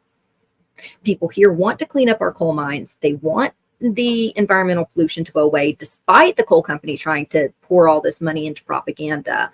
They're not as anti-immigrant as you would think. They're not the ones out there protesting against homeless, like in Jersey. Democrats came out protesting against homeless housing facilities in their area because it would drive down their profit values. We ain't doing that here. We're building them. We're building them. Yeah, Democrats are fucking assholes, man. Like, they might as well just be MAGA. Seriously. A lot of Jersey Democrats are assholes. Not all of them. Not all of them. No, of course not. But it's a lot of the similar policies. But fear-mongering about us is why they can do the same policies and it's virtually the same policies and then say, look at these crazies over there, these crazy white right-wing, you know, Bible thumping morons in Appalachia in the South, you know, they're still doing Jim Crow. Well, do you know where most of the hate groups are? Most of the hate groups are in Maine, Connecticut, and the Northwest, Oregon, Colorado, Washington State, and California. And a lot of them are also in Indiana because that's the home of the KKK. The home of the KKK was up north. They came from up north down to the south to put quote unquote uppity blacks back in their place when they were taking all those state house seats and congressional seats. And that's what they said. So I'm quoting them. This is what was the mandate of the Daughters of Confederacy. The Daughters of the Confederacy, ironically, were not daughters of the Confederacy, but daughters of the Union. And they came down from the north. It was founded in the north. They came down from the north. The KKK started in the north. They came down. They literally bust down to the south where all of these people were getting voted in. They started running for seats. They started threatening people. They started shooting people. They started doing all of this stuff. A lot of what was Jim Crow was instigated by people in the north that were afraid of the power that was getting garnered by the people in the south running and black people running as, you know, for Congress, state houses. They took over the North Carolina State House, for instance, and then people from the north came down and invaded the North Carolina, and it was literally an invasion, and came in with guns and rushed everyone out of the state house, which was predominantly black after that election. They ran everyone out of the state house, came down from the north. And I'm not trying to do north versus south. I'm just talking about the lost history that's not talked about. Yeah. And it wasn't that they were northerners. It's that that's where a lot of the money was still. And that's where a lot of the business was. And one of the facets wasn't just anti-slavery. One of the facets was to cripple the industry in the South, which God knows if it was a slave industry, it needed to be crippled for that reason. Don't get me wrong, it's fucked up, but it's horrible. But the fact is that once all these slaves were freed, it was this idea of maintaining control and getting it back under control. So there was a lot of propaganda pushed. There was millions spent on that propaganda and started coming down. And this was at the same time labor uprisings were happening in the South too. So there was a coalition between, and it happened for the next 40 to 50 years, a coalition between all kinds of different demographics of the working class, and across the board, from indigenous to, you know, poor white folks. A lot of them were Scots Irish, which were considered, you know, a different race at the time, actually, or Italian, which were considered a different race at the time, or Black folks. They were all coming together. There was a lot of actually Chinese immigrants too, in that group of individuals that were kind of rising up together, building the labor movement, and so it was economic.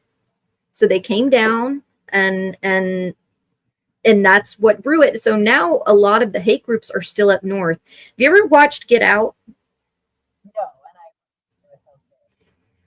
No. Well, you need to watch it sometime because that's kind of the vibe. It's like the whole Connecticut, you know, thing where, and honestly, if you talk to, and honestly, people know this from the South. Like, we're more afraid to go up. Like, there's a lot of people of color in the South that are more afraid to go up north for the same reasons. Well, you know, it's like, because here it feels like I think that what it is that there are so many communities that are living next to each other here in a very small area. It's very condensed here. So it sort of feels like we should be more of a melting pot. We should be more multicultural because the Indian neighborhood is next door. The Black neighborhood is next door. But those neighborhoods are all still extremely insular, and they all are definitely still influenced by class differences. I mean, to the point where you can literally drive through like a part of North Jersey, and like maybe like a 10 to 15 minute drive. Like I was going with my mother-in-law from our place to Starbucks. Okay. It was like a 10 to 15 minute drive tops. And we went from, like Poorsville straight to Richtown, to the point where I saw Israel and Trump flags all over the place. And like it's that condensed here, so it feels like we should be more progressive. It feels like we should be more accepting in a melting pot and all that kind of stuff. But in reality, it isn't. In reality, there's a lot of racism here and a lot of discrimination that happens. It's just that we have an economic divide. It really, yeah. I think it is a class divide, and that class divide is built on, a lot of it's still built on white supremacy and patriarchal, beliefs. Yeah, absolutely. Absolutely. It's nice for them to, it's nice for some of those folks to virtue signal, like, sure, we'll do affirmative action and we'll give access to college and stuff like that. But once you graduate, jobs now, that's the tricky part, getting hired. And people like me from Appalachia, we get discriminated against all the time. I hear people say, "Oh, wow, you're articulate. You're knowledgeable." And I'm like, lots of people around here are knowledgeable. What are you talking about? We got a couple sayings here. One of them's educated dumbass. And that's people like that went to school and think that they know everything, and then they haven't had no life experiences. And one of our words that like is something that just drills into us. And it was a word that, Hillary kept using over and over again in her last race, was uneducated. The uneducated masses in the South and Appalachia, the uneducated in the Rust Belt. That is an insult. That is like a slap in the face when we hear uneducated. A lot of people look at it, just because I didn't go to school doesn't mean I ain't educated, right? Absolutely. And there's truth to that. There's a lot of truth to that. To the point where not only do you have stereotypes like Goodwill Hunting, but you have people that are learning things that you don't learn in schools, via working, via life. I mean, like to the point where, I mean, these skills could then be applied to jobs further on. It's not just, like street smarts or whatever. Like, this is actually skills that you could be using in jobs, and just for life, the skill of gardening and being able to can and knowing how to preserve your food. And those traditions are an art form. Definitely. And survival. And, I mean, of course, that capitalists would want to discourage you from that kind of knowledge, because it forces you to rely on them for your food source. So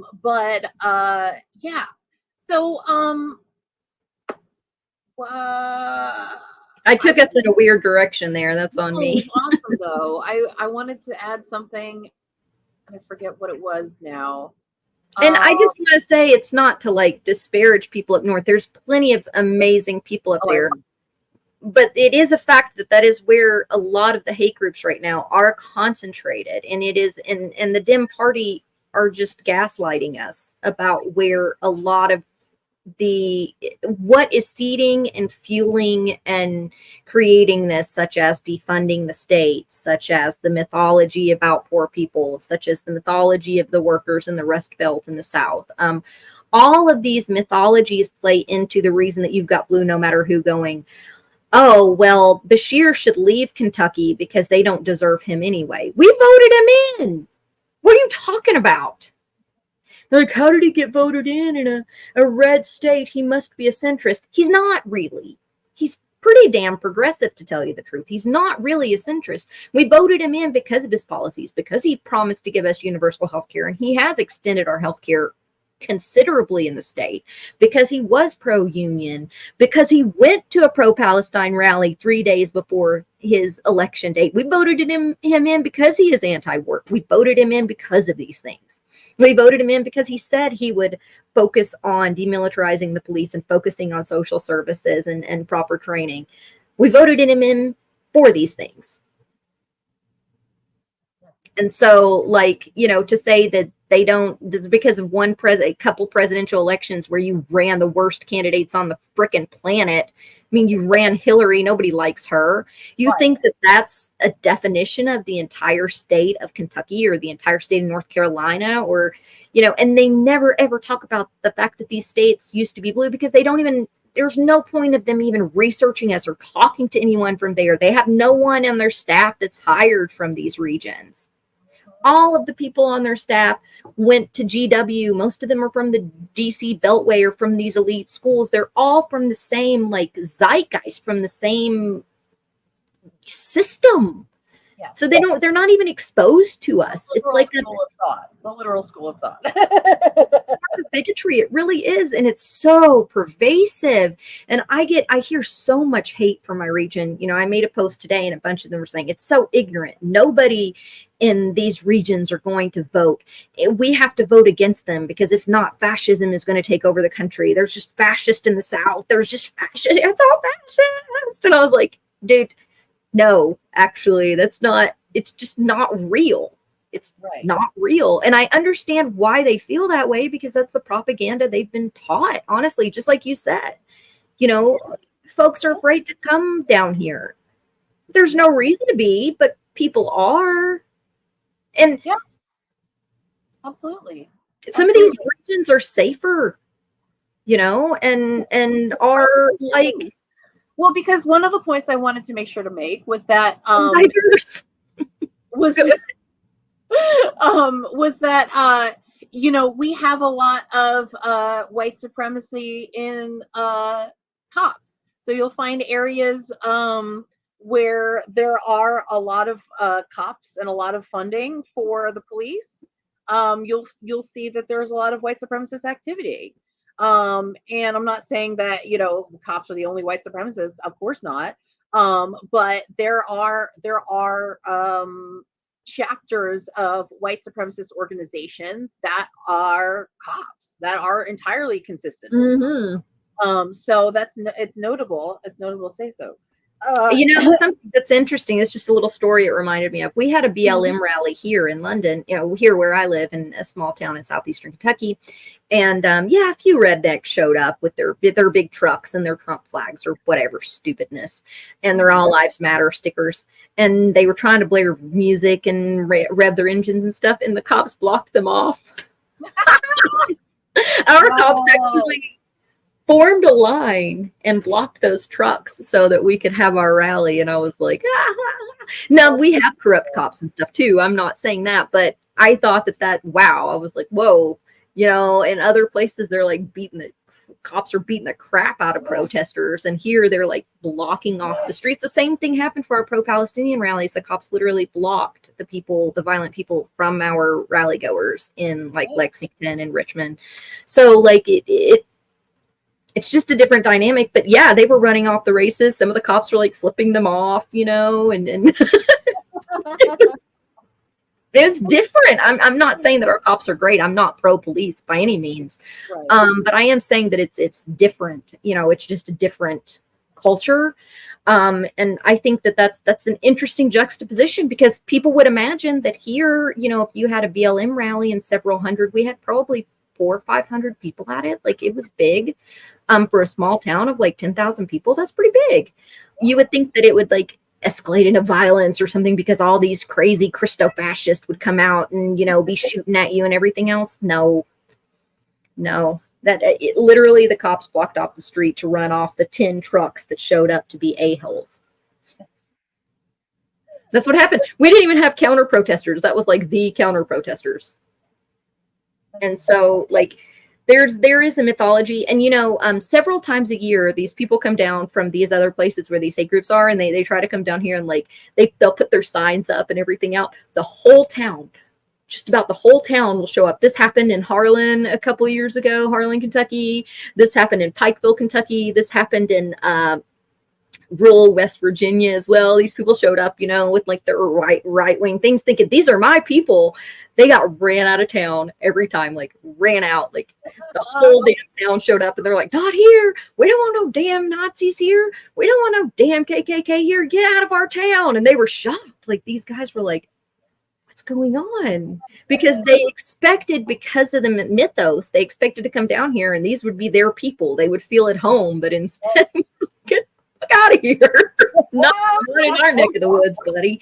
We've been fighting y'all for 100 years. You're not coming down here. Our legacy is running assholes like you out.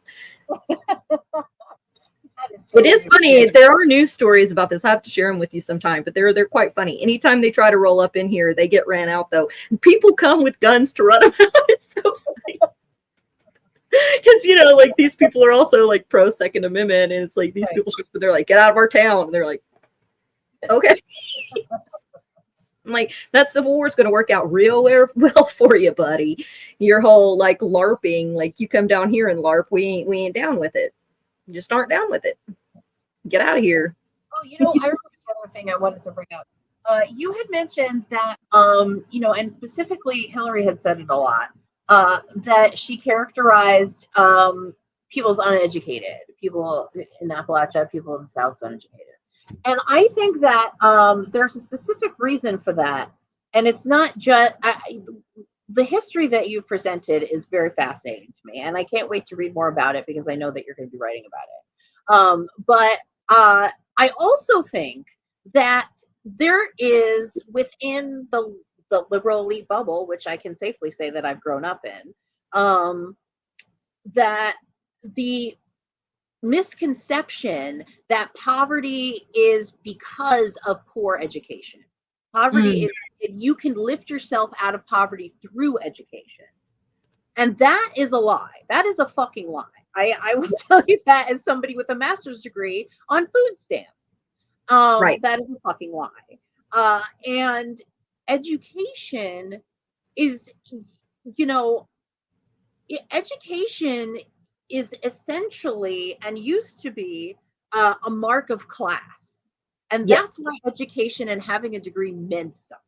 Now, when everybody goes and gets a degree, it means less, right? So we, as millennials, we experienced a different atmosphere when we all graduated into a situation where everybody fucking had degrees and it wasn't news, and you were all competing over people with degrees getting a coffee slinging job at Starbucks. I mean, like that is the reality that we've grown up.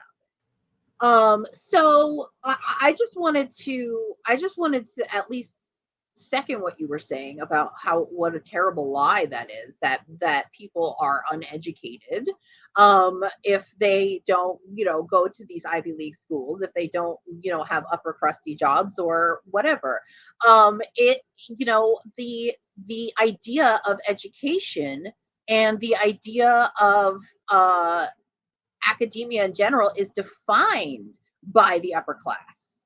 And the fact that that one can even assert that a poor person is uneducated just by not having that education from a school and having been educated through life experience and work, validating one of those educations over another in and of itself is fucked up and creepy and classist.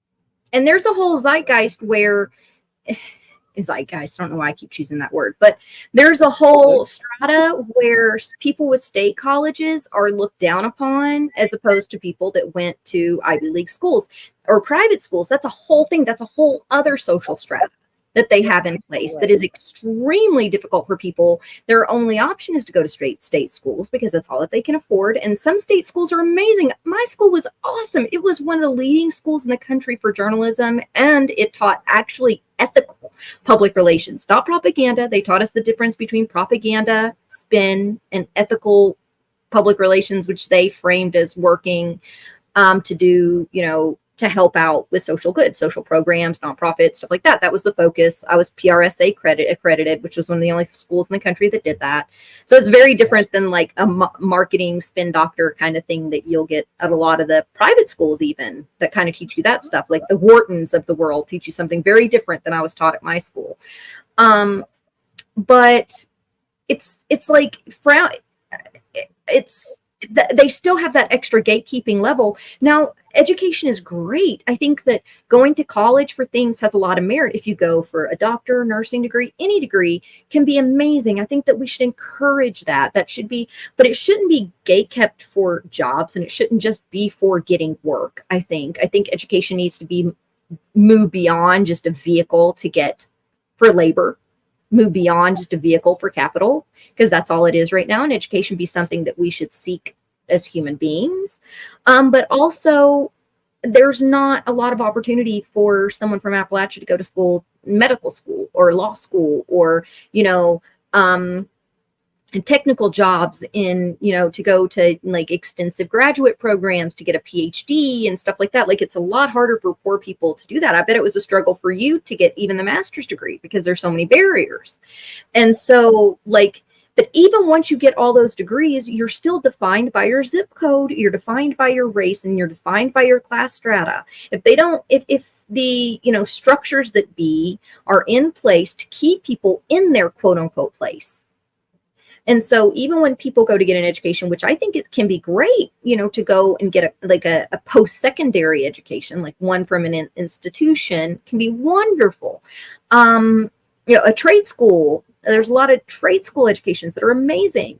And the thing is, that's great, but there's still that gatekeeping in place where it's impossible for me to get a job as a journalist, not only because I've always supported BDS, but because I am Appalachian, because I am competing with people. I'm competing with someone fresh out of Yale or where do they go for journalism school? AMU. I keep talking about AMU and Georgetown and Northwestern because those are where the quote unquote journalists come from, Princeton. And so I'm competing with these people to just get a regular ass journalism job because journalism has kind of gone to the wayside. It's really hard to get work. So if I'm any bit anti-establishment, any bit outside the Beltway, and not of an Ivy League education, and I will say that even the quote unquote left, we do this still. Come on, Ella. You drive me crazy. We do this still. We're still like, oh, that person went to Harvard, and so there's yes. Say hi, Ella. Say hi.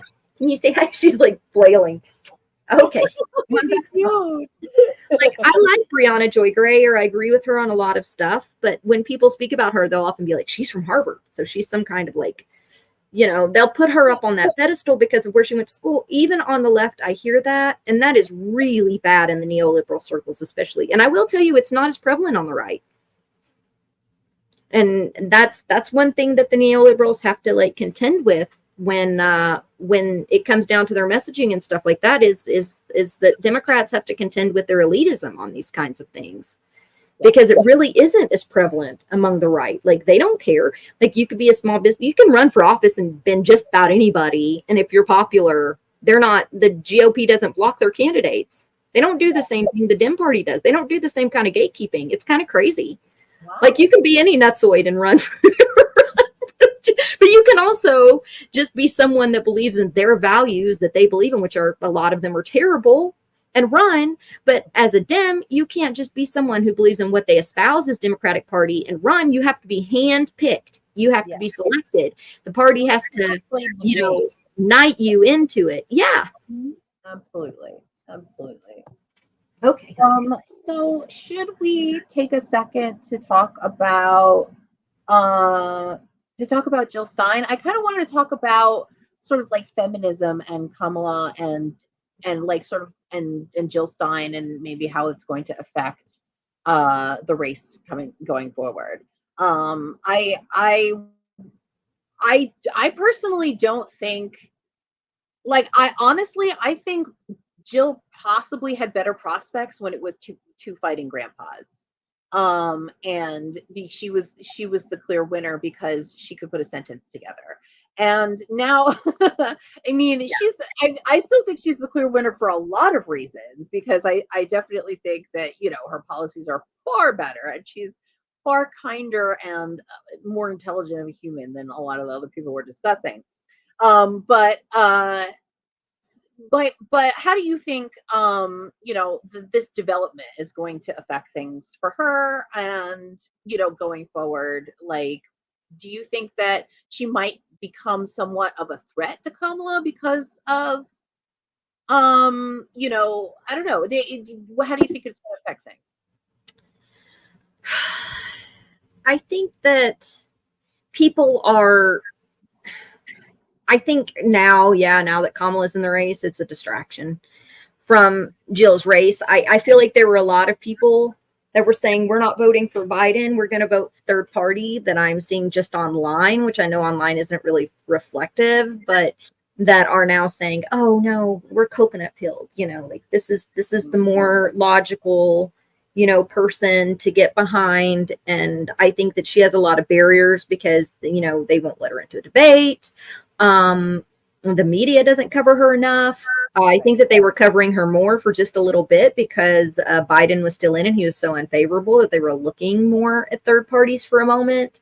Right. But I feel like they have now switched gears and are focusing more on Kamala. And I do think it, unfortunately, will and probably has deflated her campaign. But I think even on the outset, most people didn't know who she was. And that's part of the problem with third parties, is that there's this whole messaging around this idea that, it's a two-party system and that there's only, a lot of people think there's only Democrats and Republicans. They don't understand that third parties are even a thing. I can't stand RFK Jr., but one thing I do like about his race is it's introducing a lot of people to the concept again. Hey, you can have independent candidates. I mean, Ross Perot was one, Ralph Nader were one, but that's when I was young. A lot of people don't know the history of Ross Perot or Nader or how popular, Ross Perot was very popular. People just don't remember Big Ear Ross. Ross Perot. But people don't remember that dude. So, he is introducing the concept of independence. Can't stand the guy. I mean, he's a Zionist. He's the one that was like, vaccines cause autism myth dude. He's terrible. He said that Palestinians were the most pampered people on the planet. Like, he sucks. But he is introducing him just running and being in the news because he has an establishment name. That's the only reason he's in the news. It's because he's a Kennedy. Let's be real. Is introducing people to the thought, oh, people can run independent. People can garner votes. And, maybe that'll help like Green Party candidates down the road and stuff like that in that way and in that way only. I'm not saying I'm a supporter because I am not. But I think that she had some momentum, but I just don't think that there was enough exposure on her nationally, unfortunately. And I do think this mythos of the two-party, people are getting away from it. Like 60% of the country are registered independent. They're tired of the two parties, but they also don't see other selections because the media gatekeeps that. So I think that the best way that we are going to have to do this, there's a cart before the horse kind of thing, right? And I think for a long time, the Green Party, and there are other third parties that have done this, in my opinion, not the strategy that's really going to get your name out there. I think the strategy for any party or group to get their name out there is to run locally. Run in all these seats that the Democratic Party is abandoning. Like, go hyper local. Take the school board. If you got a green on the school board, people will pay attention to that. They know who their school board members are a lot of times. They might not know who the vice president is, but they know who's on their city council. That's the honest to God truth. So, like, you've got to start running in these local elections, building that way, build from the ground up. And you can do it in just midterms. And like, you know, in between the 4 years, you could build a mass base that way. You really could.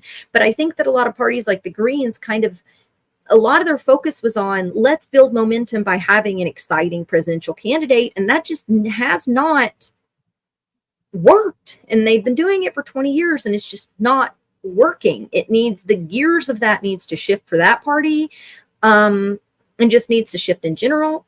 I hope that people run independent up and down the ballot, because running independent, ballot access can be a lot easier in a lot of seats in a lot of the states. Like, it's actually easier to run independent. So people say, oh, there's so many blockages and stuff. There are, but it can be cheaper and easier to run independent, because the parties kind of ignored that because they don't think anyone's going to do that. They've already got it on lock, right? So if we come up under that and we surprise them and we run independent, we could really sweep them from under their feet.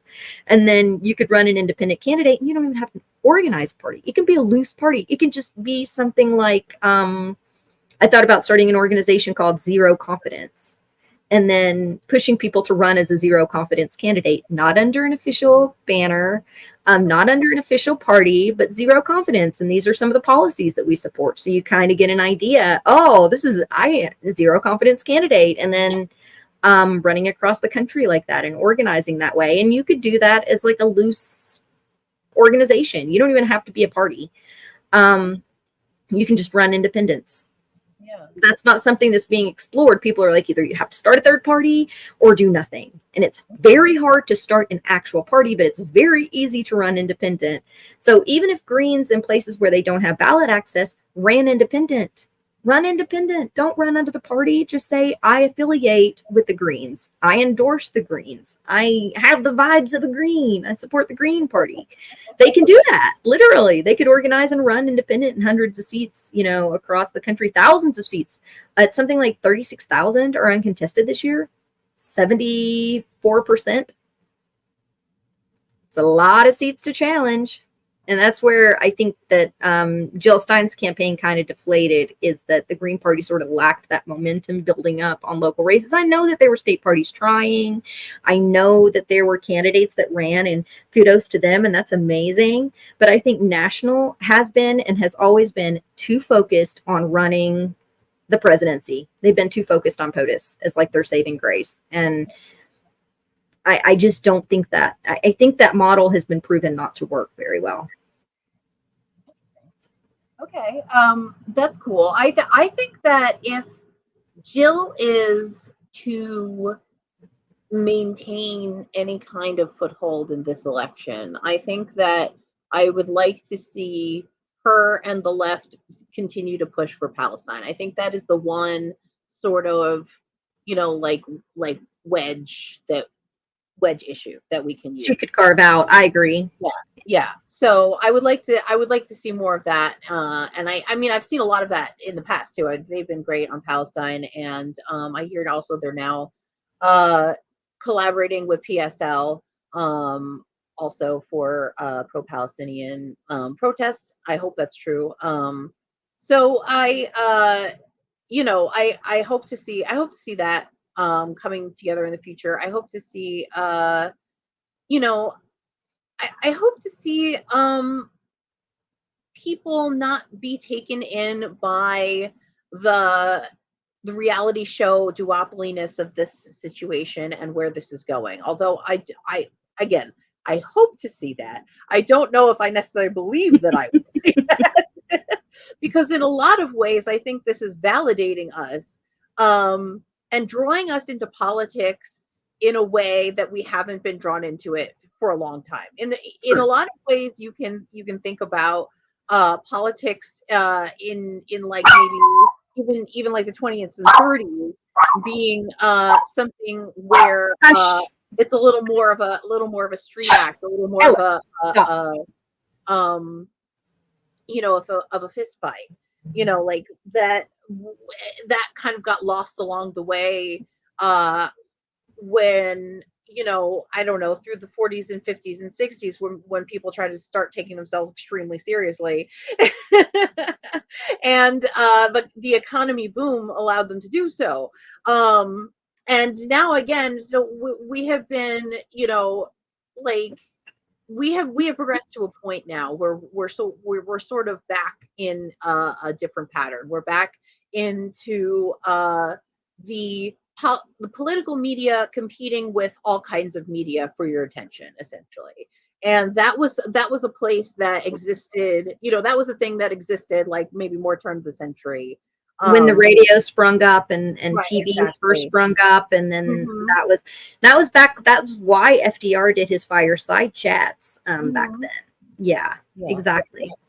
So yeah, so we're interestingly back in a similar time frame, I think, in some ways. So yeah, I mean, did you have any topics that you wanted to bring up specifically, or any final thoughts? Do No, you I got distracted for a second because I got pinged. Somebody's like, John Cusack retweeted you. what? Did he? And I never like celebrity, like I'm autistic and I don't see celebrities as any different than us. Like I've known many of them working in politics all through all these years and met a lot of people. So for me, it's just another person. But it is cool because he's got a big platform and hopefully the message gets out, because what it says is, I'm sick of being told to wait to push corporate bought Dems left after the election, after the first 100 days, after the first year, after midterms, after next election. Rinse, repeat for decades. Why not now? Push them now or push them out. So I was kind of excited to see that because I want the message to get out there, because it kind of exactly what we're talking about, I do think the sentiment, that the one thing that the majority of Americans agree on, a few things. One of them is that we spend too much money on war. Another is the majority of Americans do agree that we all deserve health care. Another thing that the majority of Americans, more than 80, the largest thing that Americans agree on, more than 90-something% of Americans agree that our government is corrupt and bought out by corporations. Everyone believes that. That means they believe both parties are bought out by corporations. Just about everybody, 90%. And so there are universal themes that bring people together. And one of them is, and another is, another that's up in the 80% is money out of politics. I would say that other 20% are like, no, I like my big donors. I like to give my big dollars to be able to sway elections the way that I want. So they're like voting no, in the polls. But the majority of Americans are like, big dollars out of politics, corporations out of politics. Another thing that most people agree on are these monopolies suck. They hate corporate monopolies. They hate them with a passion. And so there are themes that the majority supports. And so that means a lot of these undecided voters are going to be looking at those themes when they go out and vote. And so that's why I think Dems have to run on policy if they want to win. I mean, they may win just because we only got 2 freaking choices and that's it. And it's going to slide by a hair. But if they want to run with excitement, they want to pull out, undecided voters, they actually want to do that, they're going to have to run on policy, or it. And like we said before, there's no, I know, like I said, a lot of people are, don't put, God, both parties suck, we're never going to push them left. I know, I hear you. I believe that too. But that doesn't mean we shouldn't try. And that doesn't mean we shouldn't hold the whoever's sitting in office feet to the freaking fire when they do crazy stuff. I mean, in places like France, Germany, other places, they get out in the streets and they raise hell when their representatives don't represent them. I mean, and we're sitting on our hands going, they're going to suck anyway, so might as well not do anything about it. There's a lot of people with that mentality that I hear, and that drives me insane. It makes me crazy person. Yes, you're absolutely right.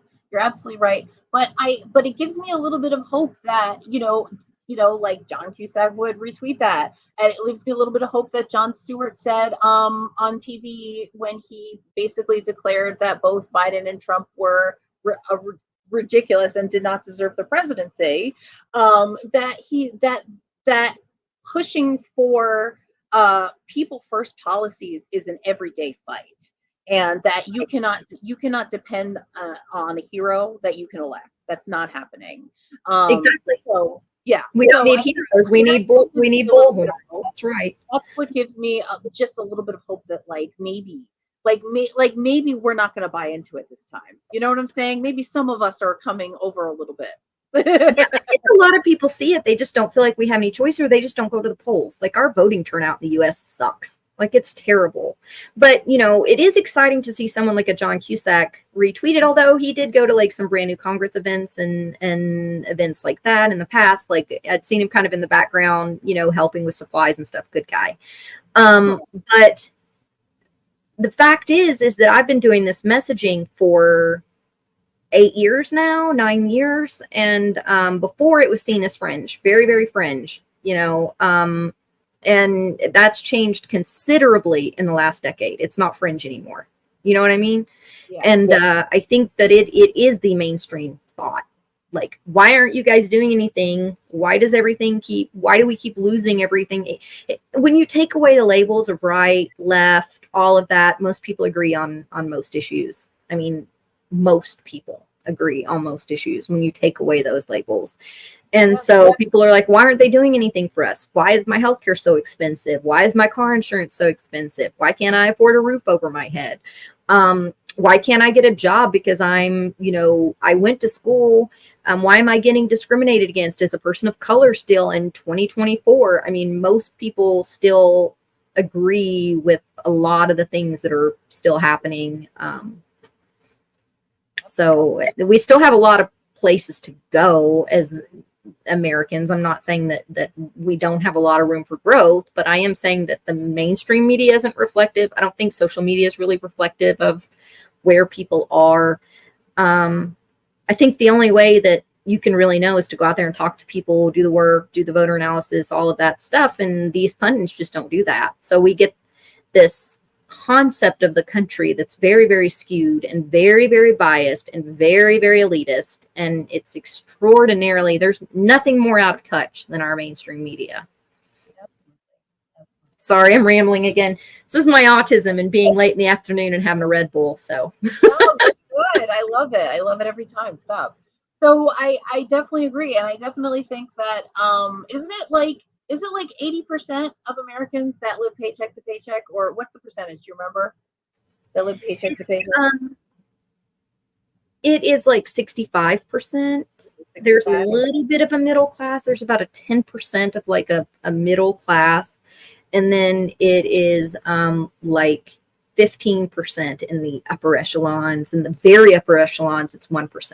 So when people say 1%, you know, you'll hear a lot of rich people talking about just the 1%, and it's like, no. There's the 1%, and then there's also that 20% that upholds it for the 1% because they're getting enough of the pie to where they don't care about the other, 70% of the country, if that makes any sense. So it's like that 30%, you've got that 30% that are comfortable enough to maintain the system for the 1%. And that's what they do. They're like the gatekeepers for the 1%. And that's a lot of the elitists we see in the media and those kinds of people that make, a couple $100,000 a year or $1 million a year. They're the people that, have the 3-story houses or that live comfortably in suburbia and aren't living paycheck to paycheck. There are people in suburbia still living paycheck to paycheck. That's still a thing, that are homeowners and stuff. There are homeowners that struggle that, I have a hard time looking at it because it's my dream to ever own a home. Like, I'm so far in poverty that my whole life that it's hard for me to see outside of that bubble. But I also understand that there are people that have a little bit of privilege, but still struggle a great deal and are still working 2 or 3 jobs just to make ends meet too. But then you've got the ones that can afford the vacations, afford to go overseas. They've got the comfortable jobs, they've got the nice house, and they're maintaining that system because the system's working for them. Right, exactly. And I just want to reiterate that our mainstream media, and I'm not just talking about news media, I'm talking about all of the media, movies, sitcoms, everything that you consume is created by that upper 15%, right? Is created by that at the very least that upper 30%, if not that upper 15%, right? So that is not fully representative of the country whatsoever. I mean, we need to keep that into perspective when we are creating expectations for ourselves. You know, like when we guilt ourselves about not working hard enough, when we're not having enough, as many jobs as we should, you know, to get that house that we want, or to get the car that we want, or whatever. I mean, like, you are being told that expectation is a lie. That expectation is not accurate to your reality. You are not able to achieve that in the same way that you think you can. You know what I'm saying? Like, so not to saying that not I'm not saying that nobody can ever get out of poverty. That's absolutely not what I'm saying. What I am saying is that this is a society that depends on there being a majority of people in poverty or in Right. relative poverty. And that is the point. Who else Because is going to we do will all like never the work, right? what? Who Say else again? is going to do all the work? Right?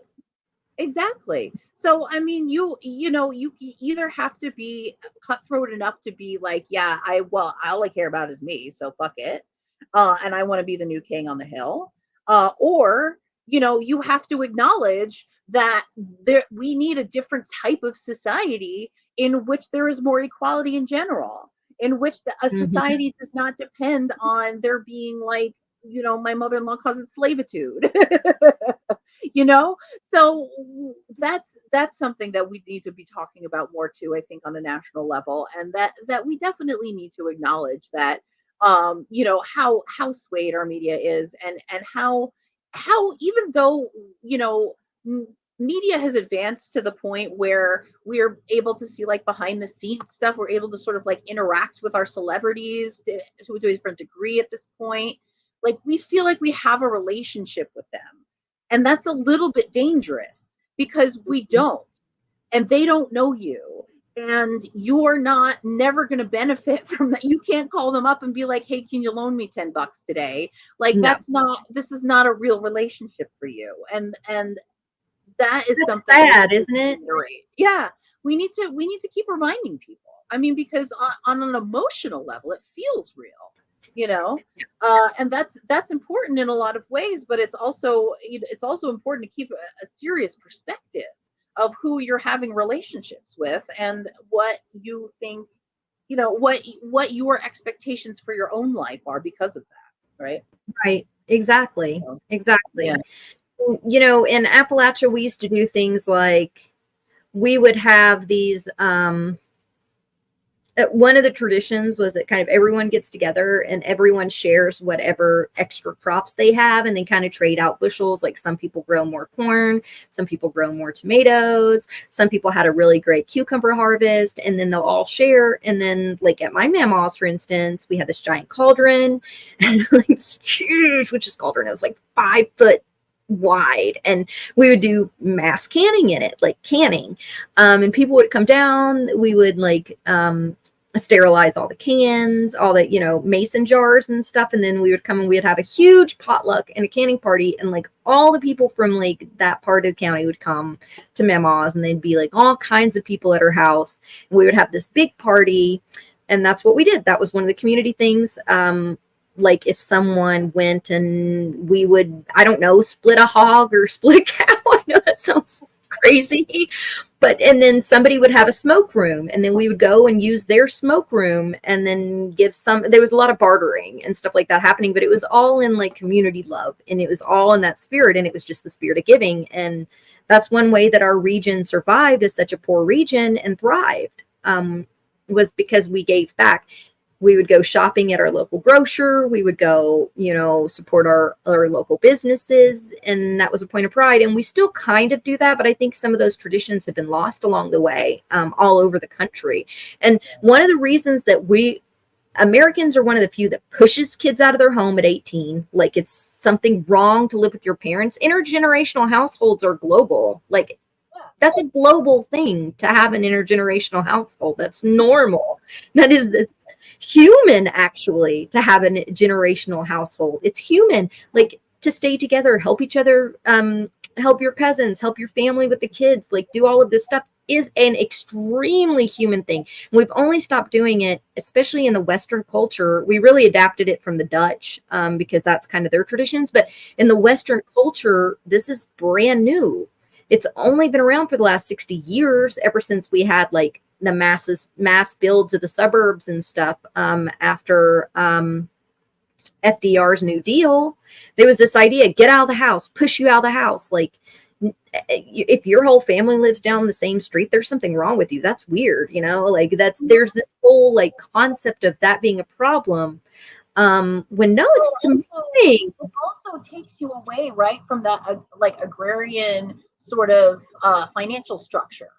And it puts you in a situation where you have to be reliant on the corporation, right? Each individual family member is now a worker, and right. they have to fend for themselves, or they're going to have to buy their own lawnmower. They're going to have to buy their own weed eater. They're going to have to buy their own refrigerators. They're going to have to buy their own couches and their own, you know, they're going to have to buy separate groceries. They're going to have to, like, you know, it really is. That is one of the biggest abuses that the capitalistic system has done to us. It has divided us into small, compartmentalized households that are disconnected from one another. Yes, absolutely. Absolutely. Well, this has been an amazing conversation. Did you have anything else that you wanted to add before we wrapped up? I know we've been going for a while, so that's why. Thank you so much for having me on. It's been amazing to talk with you. It's been so much fun. We're gonna have to do this again soon sometime. When I launch my channel, you're gonna have to come on. I just got restreamed today, so I can set up and yes. And we'll be doing some streams. I've got some shows coming out. I've got some articles coming out. I had some coming out, but I've had to rewrite them because the news cycle has been so freaking insane that when I released 2, they got buried, like no traction whatsoever. So I took the post down, and I'm going to redo it. It's just been a crazy 2 weeks. Like, why did I think I could relaunch? I didn't know Biden was going to step down and Kamala and all this stuff was going to happen. I had no idea. So I was like, okay. And then everything went down and Substack wasn't working for like 4 days. So I'm not making excuses. It's just been insane time to try to launch a freaking, you know, channel and my Substack and everything. But I'm going to be launching this weekend because I think things have calmed down enough to where I can get some stories out. I'm doing one about the red states aren't really red. So this kind of talk about how they've been abandoned by the Democratic Party. And I'm going to go into detail on some history on that. And I'm going to do a segment on that as well, and some shorts and stuff.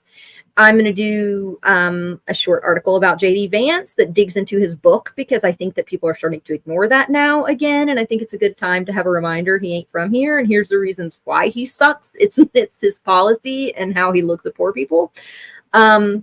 I'm going to do one encouraging Andy Bashir not to run as a VP. If he abandons my state, there's a possibility that there can be a special election. And that means if there is, it'll be up to the Attorney General. If there is a special election, then it could mean that we're at the whims of our minority fringe state house, because Dems aren't running any seats here. Goes back to the Dems not running any seats thing. And then he's really helped our state, and he's helped us financially. If he leaves, it could be a detriment to the people here. So I really hope he doesn't. And that's not something any media pundits or anyone is considering. They're just like, Andy Bashir looks great. I want to tokenize an Appalachian. Why doesn't he run on Kamala's ticket so that she can win? But there's people that will be impacted by this that aren't being considered. So I kind of want to tell that story. And I got some others brewing and some interesting stuff. I will also be launching later on down the road and training mechanisms and stuff for independent candidates or for anyone who wants to run for office. I'm not going to gatekeep this. Like, anyone can come and get the training, and I will be doing that. So I'll be having some free stuff as well as like political analysis. And I'm also going to be looking at messaging that's out there and sort of like turning it on its head. This is the messaging that they're telling you. This is kind of the reality, the numbers, the facts. Because so much of what we hear is literally propaganda. And I know that there's so many pundits out there that are like, we do this, blah, blah, blah. But, you know, there's only a few like me and Bess and others that do it from a perspective of somebody who's struggling or somebody who's lived it, you know. And so that's sort of the perspective I'm going to be coming from as an Appalachian, as someone who's organized, who's done this work. There's a lot of mythologies around elections, man. And I don't know why I chose to get into something where everyone's an expert, like everyone's an expert on elections. And half the time, and everyone's an expert on like voter outreach and messaging. And it's cool because when people are into politics, like it's fun to like guess and like have an idea and stuff. But I've been researching this for a decade. So I would love to get out some of those things that I discovered by talking to tens and tens of thousands of voters across the country and doing this analysis, because it's really surprising. And we've talked a lot about those kinds of things tonight, but it's really surprising when you actually get out there and talk to people and organize. It's very different than the media portrays. It's a world of difference. So that's the stuff, y'all. But you can follow me on @Zeynab Day on Twitter, and that's where I'm going to be rolling this out. And then Bess has, I think, my Substack link here, and I'll be putting stuff on Substack. Also, I'll be doing a fundraiser when I launch, and it would be great if folks can donate because I ain't got nothing. I can't get a job. I'm a damn good journalist. I'm just kidding. Toot my own horn now. But I could use the help in launching. I will toot that horn too. Fuck that. Could use the help in launching. And, you know, the subscriptions are just $5 a month on Substack. And if 100 people signed up, that would be life-changing for me and would help me to be able to do this work more full-time. So yeah, and then I will also be posting just direct links to donate starting tomorrow. So if folks just want to shoot a small donation my way to help get me this jump started so I can pay like Restream and the other things that I need, would be amazing as well. So awesome. Well, I absolutely hope that people do donate to you. I cannot wait to see some of the content you're coming out with. You have so much experience, and every time you talk, I learn something new. And I just can't wait to see what you come out with. And you've been super insightful tonight too. It's two different perspectives, and it was really interesting to hear like the different worldviews we've cultivated. I loved that. We lost Bess. That's a cute smile. Thank you. I don't know what you said, but I really appreciate the compliment. I'll have to find it, and then it'll make me. I'll listen to it when I feel sad. So. I said we lost Bess. We lost her, and I was like, oh, that's a cute smile. You always freeze cute. You're like. That's a goddamn miracle. I mean, like I freeze like this. My luck is just the opposite. I'm feeling. That's how I should freeze. That's me on the inside. I like freeze. Like, you know. This is just fun now. Having fun. But seriously, thank you so much for coming on. This was an amazing conversation. I can't wait to clip it up and put it out there on my socials. I can't wait to see what you got coming out with soon, and I can't wait to help you grow, and hopefully we can grow together. Same. And please, everybody, check it out. bullhornbulletin.substack.com. Zeynab Day on Twitter or X or whatever. It's X if you're a douche, Twitter if you're not a douche. You can go and support me at millennialsplaining.com or millennsplain.com. Please go check out my new merch shop. I have just put up some new designs. I will be adding more designs soon. Please go check out my donation link. I don't have a subscription option yet, so just give me money and I'll figure it out. Thank you very much again, everybody, for coming. And thank you so much, Zeynab. I really appreciate you. You're such an amazing person. Seriously. Thanks for having me. And this conversation was amazing. Thank you so much. Thank you. All right. Good night, everyone.